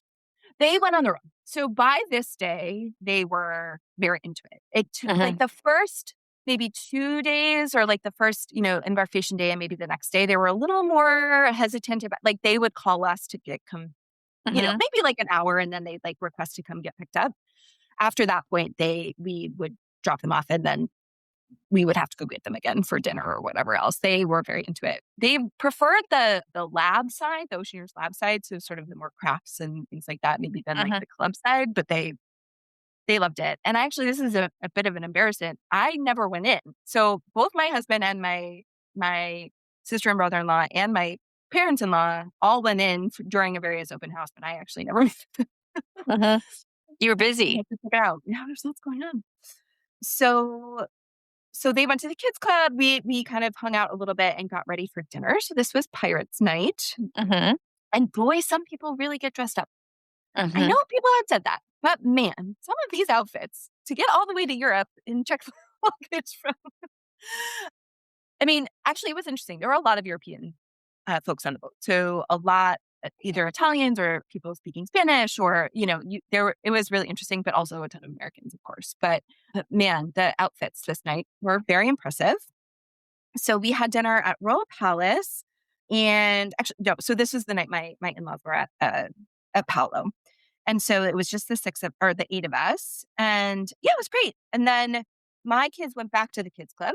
We sort of tried the pirate party for a minute, but it was very packed, and they kind of lost interest a little bit, and so we didn't actually watch the whole thing. And no fireworks on this boat, so we sort of were like, okay, well, if you guys aren't into it, you don't need to watch the whole thing.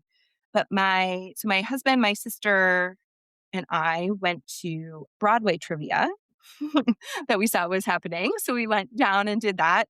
And we did just fine. We did not win. But also the self-scoring and the scoring rules were not exactly what I was anticipating, I have to say. Because I was like, there was a real prize. Then it was all self-scoring. And I was like, I don't Yes, but know. on some ships they have you trade score sheets. Okay, so that would have been, I think, the way to do it. Okay, because I was like, how like, people could just be self-reporting. This is crazy. I don't think there was no cheating as far as I could tell. Like, definitely it was a crew of like Broadway, Broadway crowd, but Yes. there was a lot of multi-part questions, but it was fun. I It don't was believe really, when people win with like a perfect score, I don't believe it. yeah, it was like some of them were three questions in one, and some of it was really obscure. So, but that was really fun. So my husband then left and went to pick up my girls to go to bed, and my sister and I went to Pink. So we went to the champagne bar, have a little sister chat and sister night, which was really fun. That was it. That was a really cute little area. I was glad that we got to check that one out. And yeah, then after that we all went to bed.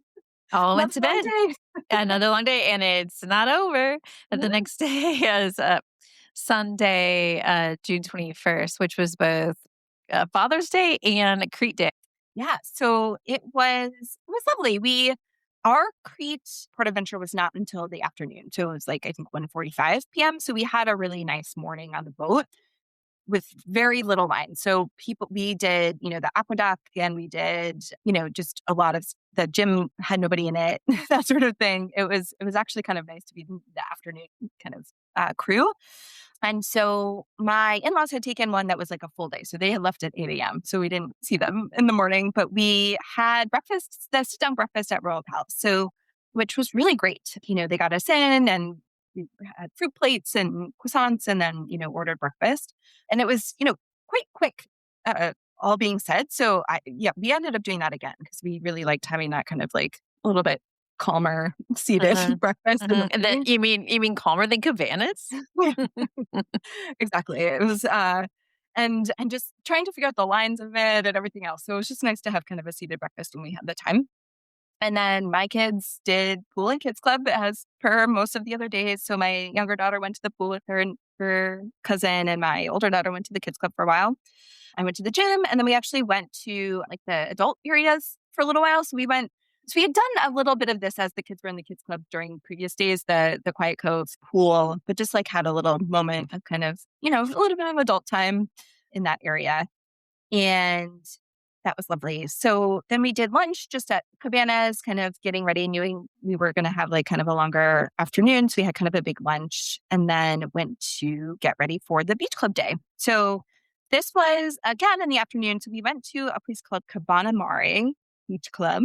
So the bus was probably about a half an hour, but was right outside the port when we got off. Other people were taking like a shuttle bus into the kind of Old Town Crete Center, which we never actually got to see because we were kind of just bused directly to this beach club, which was lovely. It was definitely so because it was a Sunday. Like there were locals who were at this beach club who were probably in their mid-20s having like kind of a fancy beach club day with a DJ and drinks and stuff like that. And Mhm. then sort of this giant group of like DCL families kind of come in with all of our pool noodles and everything else. Mhm. But we were able to sit. So they had chairs and tables and umbrellas for everybody on the beach part, but you could use the pool, which is kind of in the center. And then they had, folks coming around ordering for drinks and food and snacks and stuff. So we got like actually the best Greek salad I've ever had, honestly. And, some fries and a couple drinks and stuff for the kids. And then, so that we were there for about, we left, what time did we leave? I think we were leaving at like 5 and we got there probably around, well, actually, that's not true. We left, I think, around 6 because we got back on the boat around 6:30. That's right. So it was a good like 4 hours at this club. And sort of at the beginning, we were both a little bit just like, oh, do we maybe want to think about trying to get back maybe a little bit earlier just because that's like a long time for the kids to be out.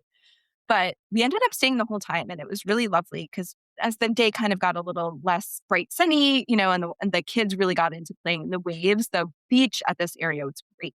All sandy, fun ways to kind of jump in, but not too hard. And you could really swim and stuff like that. So between the pool and the beach and the snacks and everything, we ended up having a really lovely, lovely afternoon. We didn't get to see a lot of Crete, but we did have very good enjoyment of the Mediterranean at the least. Yeah. Mhm. And so we did kind of wanted to book it back to the boat because this was the special night at Animator's Palette. And so the girls had known that this was happening. And so we're really kind of trying, really, really wanted to do it. So our dear waiter, Dillard, kind of gave us the rundown of like when we had to be there by. So we got there by 7. So we were able to kind of do the little spoiler, right? Like do the drawing so that you could turn it Mhm. in to be part of the animation. And so that was great. And he was able to get us in and down and we got all the food. We were still able to have our full 3 courses, even though we got there late. And just a heads up, I think for people listening, this only exists on the 7-night plus cruises Okay. now, I believe. Okay. Okay. It was very cool. I have to Mhm. say. So all of ours got up there and you could see like, and so you would identify other pupils. And then Mhm. mine had a little extra dance, which was kind of fun. And so that was that was a really fun night. And yeah, Animator's Palette was really cool. That I will say like was definitely, I think of our favorite restaurant. And then, yeah, the kids went to the kids club. There was no show this night. So they went back to the kids club for a while, both girls, and we went up to the Meridian bar and had another cocktail and kind of sat out and just like looked out on the outdoor patio or the outdoor side area of the Meridian bar there for a while, which was great. And then I got the kids and we went to bed. Did you end up canceling your bourbon tasting? We did cancel that day. So that's right. So we had this conversation because it was Father's Day and like, oh, do you guys want to just do, a nice cocktail or do you want to do this whole bourbon tasting? And again, I was going to be at like 10 p.m. And so Mhm. just like to have that much tasting at that hour would have been a Yes. lot. So everybody ended up canceling and we just got really lovely cocktails at Mhm. the bar, which was really fun. Yeah. Yes. Okay. A good day. Are you ready? The next day was Monday, June 22nd, and this one was a day at sea. So you got a little break from those port days. A little break from the port days, yes, which was nice. 3 back-to-back port days like that was kind of a lot. Mm. And I can talk a little bit more about maybe my approaches to what I would do with port days and booking adventures and stuff like that after. But it was really nice to have a little bit of a break Mhm. actually and have just, like we had a couple of things on the schedule, but then it was like just kind of chill and kind of be able to not have to do a whole bunch of stuff. And yeah, so this morning we again went to the Royal Palace and we met up with my in-laws. my mother and father-in-law. So we had a really lovely breakfast all together, and it was pretty relaxed. And then we did the aqueduct. So my mother-in-law wanted to do it with our girls. She's not a huge ride person, so this was like kind of a major deal for her. So we were able to do that, which was really fun. Both my girls were tall enough. So my younger daughter was tall enough to do it with an adult, and then my older daughter was tall enough to do it with her older cousin because she was taller and didn't have to go with an adult. So that was a big thrill for them. And we had a booking at the sports deck, like this golf simulator, sports simulator. So my nephew and my brother-in-law, my husband, did that while we were kind of just at the pool. Did a little shopping. We got, actually, my daughter really wanted a Magic Band Plus. This was her thing she had identified as wanting for this trip. And so we went ahead and did that. And then this day at 2:00, we had the cocktail class. And so this was in the Skyline Lounge, and it was really fun. So we ended up having a booking for 4 people and a booking for 2 people at kind of 2 different times. And it kind of worked out because we ended up watching my nephew while my sister and brother-in-law were at the class at the later time. So we kind of swapped off. So we made, I think it was 5 cocktails, and or maybe even 6 actually. And we started with a shot of tequila. So it was like, you started with like he's like, yeah, So, like first so that people are willing to come, display the cocktails later. I was like, guess that works. mhm. Yeah. So that was really fun. And he was great. And I have to say the people who led these classes and like the head bartenders at these various lounges were great, just funny, but not too haha. And, the vibe was really good in the room and everything like that. So that was really, really fun. So we had, our favorite was, it was a mint raspberry mojito, which was very lovely. Mint raspberry. Yes. That Yes. sounds good. So it was all fresh, like raspberries, hand muddled. And so, Were you muddling your own, or did they? yeah, so they had it was cool. I was like on the bar, they had 4 different stations. So for each cocktail, 4 people would go up and make, 5 cocktails at once and then hand them out to everybody in the room. So you got, somebody else's made cocktail, but they, had all the ingredients pre-measured and everything for you. So it was really fun. So you got to actually make them. And then the last drink was Hugo Spritz, which is apparently the drink of the summer, which is Saint Germain and Prosecco as opposed to like Aperol and things like that. So it fit the Spritz theme very well. This is a spritz trip. Yes, very, very Spritz trip. Summer in Europe is definitely full of Spritzes. Mhm. And so that was great. That was like, I have to say, I think with the price of some of these like tastings and stuff like that, I was not quite sure. Like, should we keep them? Is it all going to be fun? And I think 2 was the right number. And they were really fun. Like, you really got to learn a lot, and the people were really great. So it was really fun. And the cast members can be very knowledgeable. I think the best wine tasting I've ever been to was on a Disney cruise. Like, I really learned a lot. Yes, exactly. And and there were beer tasting and wine tastings. I would definitely try other ones. It's or when we go on our next cruise, and like, because they really knew what they were talking about. And these guys, the head bartenders at some of these bars, like, they have really fun things on there.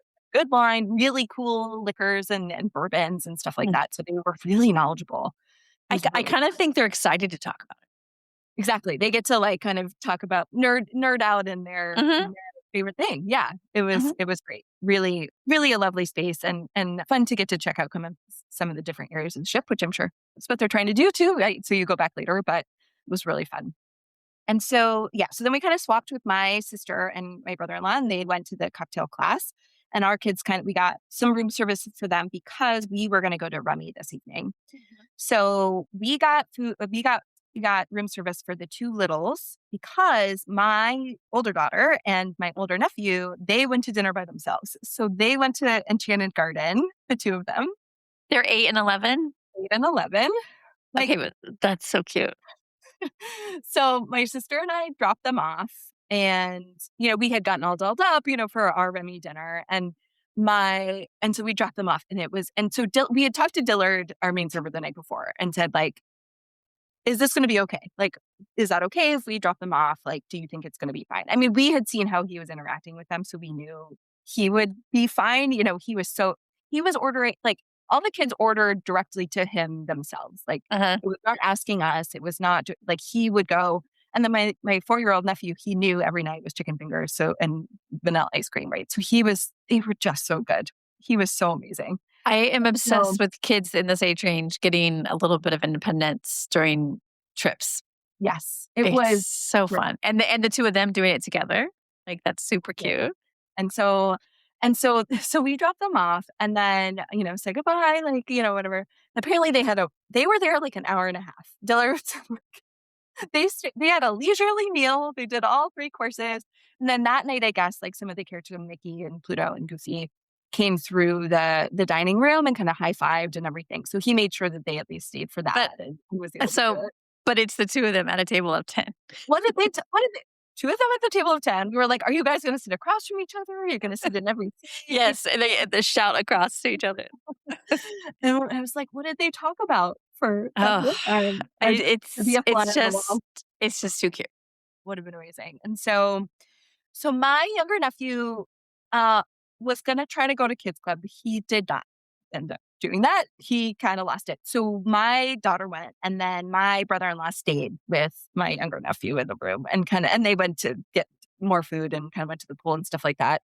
So anyway, so we were able to shift it to 5 people. So we had kind of checked in, we had gotten cocktails because it was actually Negronis were the drink of the day on the boat that day. So we got Negronis at Meridian and kind of were there a little bit early. So we sort of let them know that it was going to just be 5. So they then, I mean, I can't imagine how fast they did this. They rearranged the whole table. So there were only 5 place settings. And we had kind of a separate room, kind of a little bit towards the back. So we weren't right up against the windows, but we had kind of our own space, which was really cool.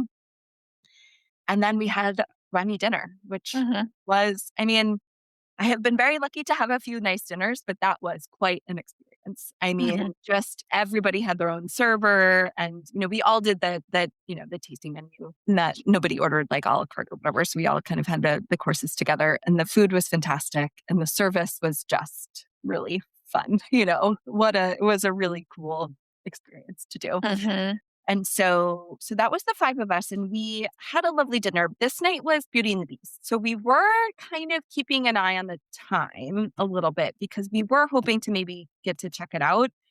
And so, we missed the 8:05 concierge preceding for sure, but we were able to kind of the dessert they packed up. There was like 3 courses of dessert because there was sort of the first course and then my birthday cake, and then they had a whole other course, but they packed up the last one and we kind of were able to get going a little bit. So we went and picked up the girl. Well, so Cooper and Ellie went back to the rooms themselves after dinner. So they were able to check in, themselves walk back to the room. And then we picked everybody up and my girls and my in-laws went to see Beauty and the Beast. So we were way up in the balcony, but actually it was like a great view and there were definitely still seats up there. So if you're ever kind of running a little bit later to a show, like just yeah, do the back of the balcony. There was not a bad seat really in the house. And mhm, so, and the staging of this was really cool. mhm, So different than I expected, to be honest, because I've seen the show at Disneyland. I've seen, I've not seen it on Broadway specifically, but like have seen the images of what it looks like. And it's so different on the boat. I mean, the way that they do the puppets and the costuming and everything else was really cool. It was very different, which I was really surprised to see. I was like, oh, is this going to be just like the show that's at Disneyland or something like that? And it was not at all. It was mhm. very cool. I think in 2020, Disney uploaded a video of this, when we're Okay. all like at home and they're trying to figure out what to do. I think they posted a video production of the show if anybody's curious. Yeah, because it's so just the puppetry and the way that they interact with like each other and it was very interesting. It was really, really cool. I'm So I glad was you really made it. glad we made that. Yeah. And so my Mhm. my daughter left a little my older daughter kind of didn't make it through the whole show, but my younger daughter did, which was actually a common theme too. She did that for the other 2 shows. And yeah, and then we headed back to the room and went to bed right after that. Okay. Yeah, Yeah. one more full day, also another port day, Tuesday, June 23rd, Naples. Yes. So this was Naples. So we had booked again an afternoon tour for Naples Day. And so my sister and I both took Latin in high school. We had a Latin teacher, which was pretty cool. Like not everybody gets to have that experience. And They so, they don't. What was yeah, just total side note, what was the motivation? Were you trying to, like, interpret old texts or what was that? I mean, so it was interesting. So I grew up in a college town and my dad was a college professor, but like So it was the wife of a classics professor. She also Mhm. was into the classes. And so it was just this very special thing that we had at our school. So I actually took it basically from seventh grade through high school. And so we did both language and translation, but a lot of history too, right? So Okay. learning about the Roman Empire and learning about like the history of the different emperors and the fall of the Roman Empire and the Trojan War and all, so we had, and then every year we had like, it was like the Latin festival, basically, Mhm. where all the schools that had Latin classes came together and we had like chariot races and did, a whole bunch of stuff. Okay, So so it's more than just the language. yes, yes, yes. A lot of history for sure. And so I had always been really fascinated by Pompeii and Herculaneum, Mhm. right? So after the eruption of Mount Vesuvius. And so that was one of my big things I wanted to see on this one. So I had originally tried to get a tour of Pompeii, which is like the bigger city and a little bit further away, I think. But that one was booked by the time we did it because it was just the eight of us. So not my in-laws for this guy. And so we booked this Herculaneum for kids tour. I forget exactly the name. You may have it written down, but it was, Excursion to Herculaneum is what I wrote, but I didn't know if these were just excursions or names. so it said it was, and I have my calendar if you can pull it out too, but this one had in the description basically like there will be an interactive quiz for the kids and a prize at the end, So it was Mhm. again trying to make sure that it was pretty kid friendly. And so we were able to get off the boat. We took a bus again to Herculaneum, and this day was hot. This was the hottest we were the whole time, and it was much more humid here. Like you could tell that we were no longer in the middle of the ocean, right, with all these Yes. islands. It Uh, was like back to you're not in land. Greece anymore. And so it was hot and humid and actually ended up thunderstorming quite a bit later that day. So it was that sort of pre-thunderstorm heat. But our guide was lovely. She was an older woman, who had obviously done this before. And so everybody got kind of like a map and a pencil and a quiz, as she was kind of describing the history and as we were driving out. And it was only about a half an hour drive. So it was actually pretty not too far. And then we got out and kind of went into the site. So it's an excavated site kind of in the middle of Naples. I should say in the middle of modern Herculaneum. It's still the same city, but they've carved out a portion of it for the excavation. So you could see how deep the mud and ash and everything else was because on one wall. You could like see how it had Mhm. been carved out. And you could see where the ocean was. She showed us where the old coastline was, which was like right on the edge of the city. And then it was, another like 100 kilometers out to the new. So it was just this to see the sort of scale of what happened when it erupted was really amazing. And then we were like, oh, well, why don't they excavate more of the site? And it's like, well, you'd have to carve out the current city. You'd have to like remove all Yeah. these where people live now. They've sort of limited the area of excavation. And so we sort of, started going in. There was a couple of our tour groups in there, but it was not busy. Like it wasn't as crazy crowded as some of the other sites. And, you walk through old houses, you walk past like the old Burger King, as she called it, right? So there were like the stands where they would have like the food for sale along the old streets. You could see some of the old lead piping of the water. And there was still some remnants of like wood that had been preserved because of, basically it was a really hot ash pile. So it kind of preserved stuff for, thousands of years.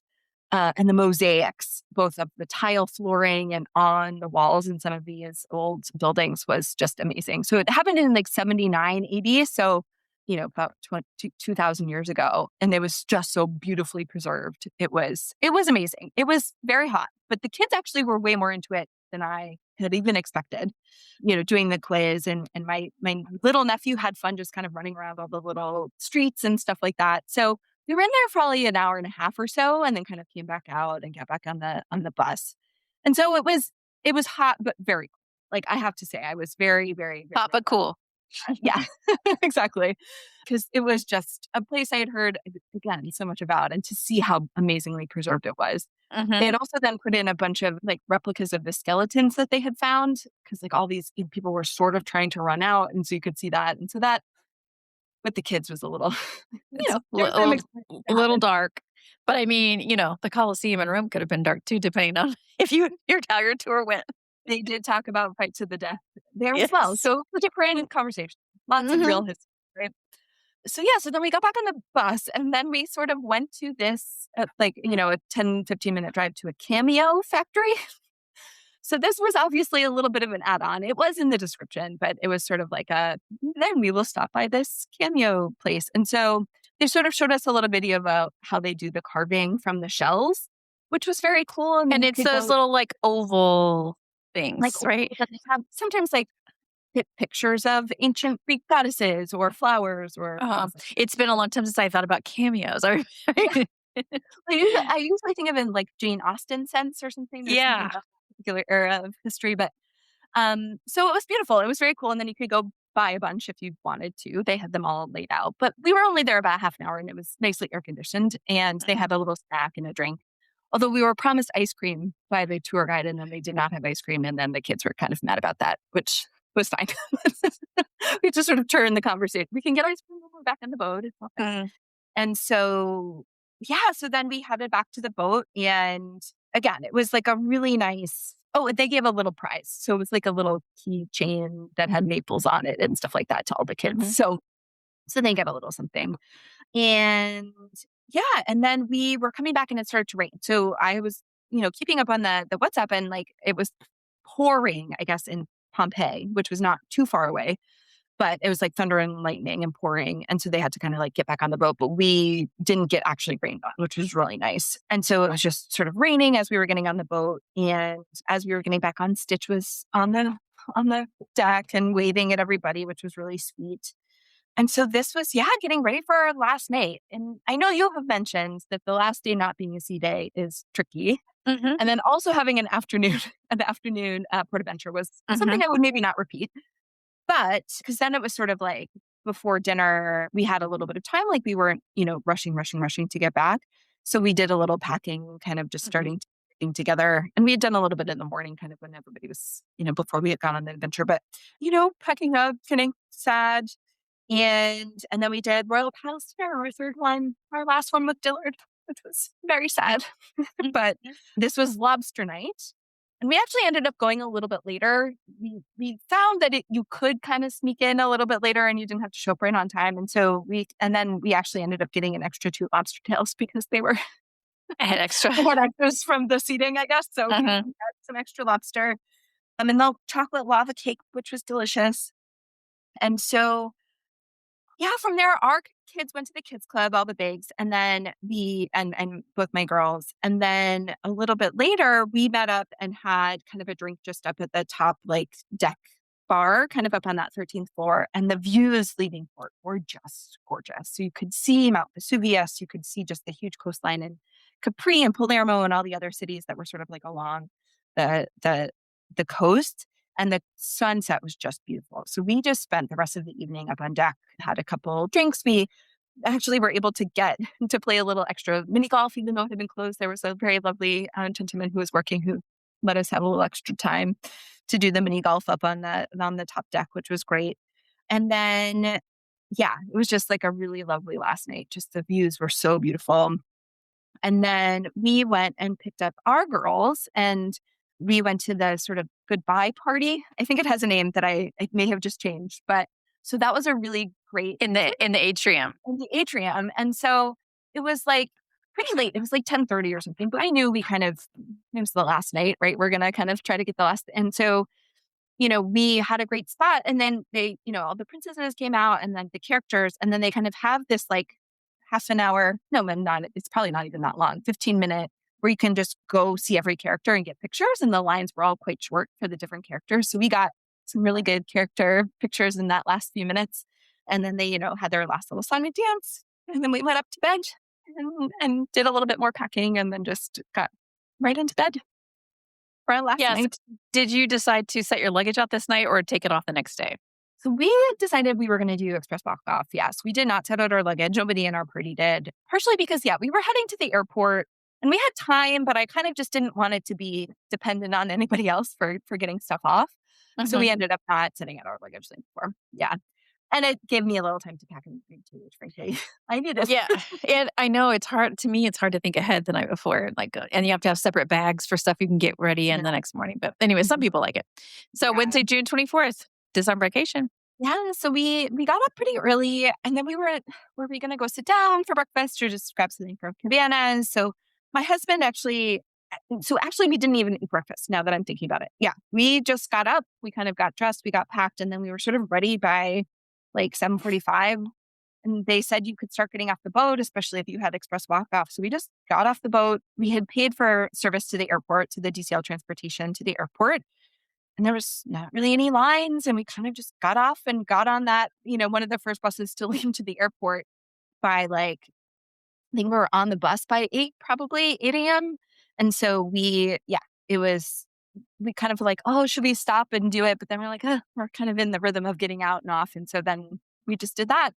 And yeah, the bus ride was about an hour back, but they dropped us right at Terminal 3, which is the international terminal. And then we, checked our bags and got back on the plane. We had a good long time in the airport. So there was a couple of lounges that were part of like the priority pass. So we were able to kind of get a little meal beforehand, and then they let us in the lounge at like 11. And then we kind of had a little bit of time in there before we went to get on our plane.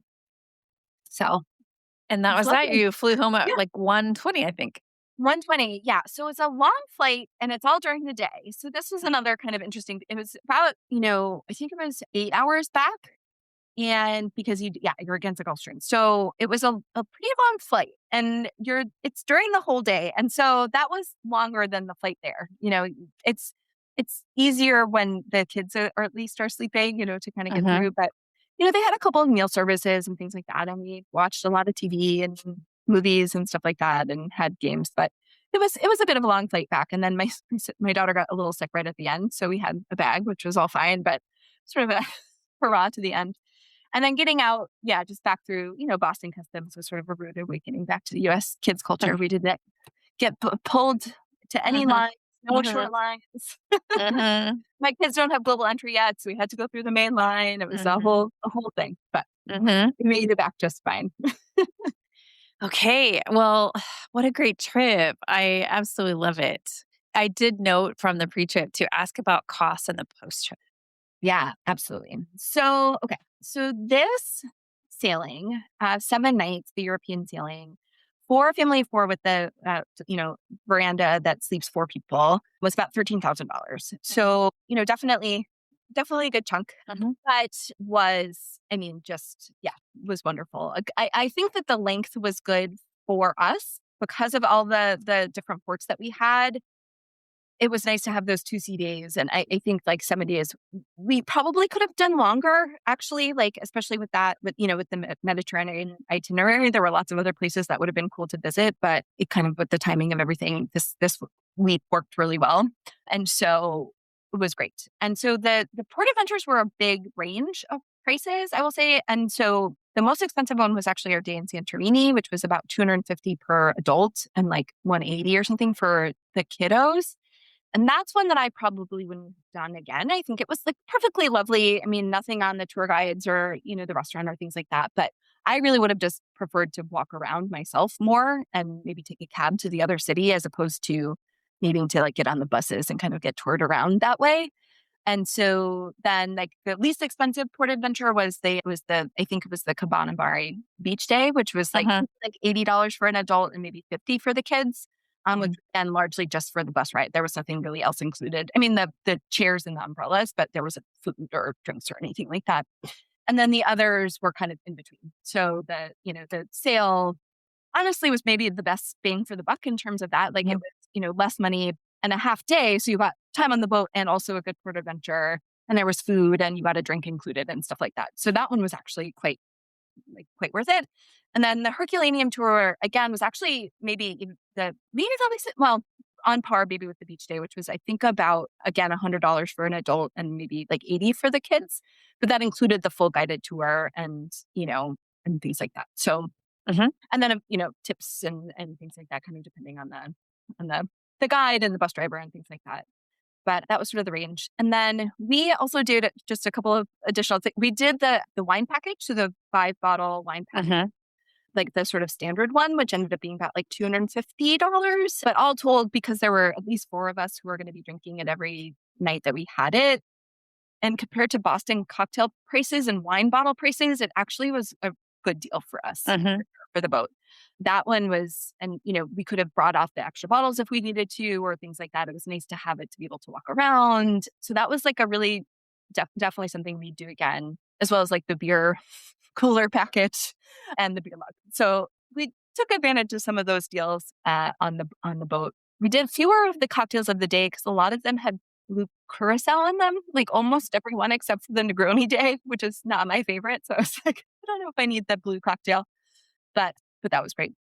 And then in terms of other costs, yeah, I mean, yeah, the transfers to and from. So the transfer from, I think, was $66 per person on the bus.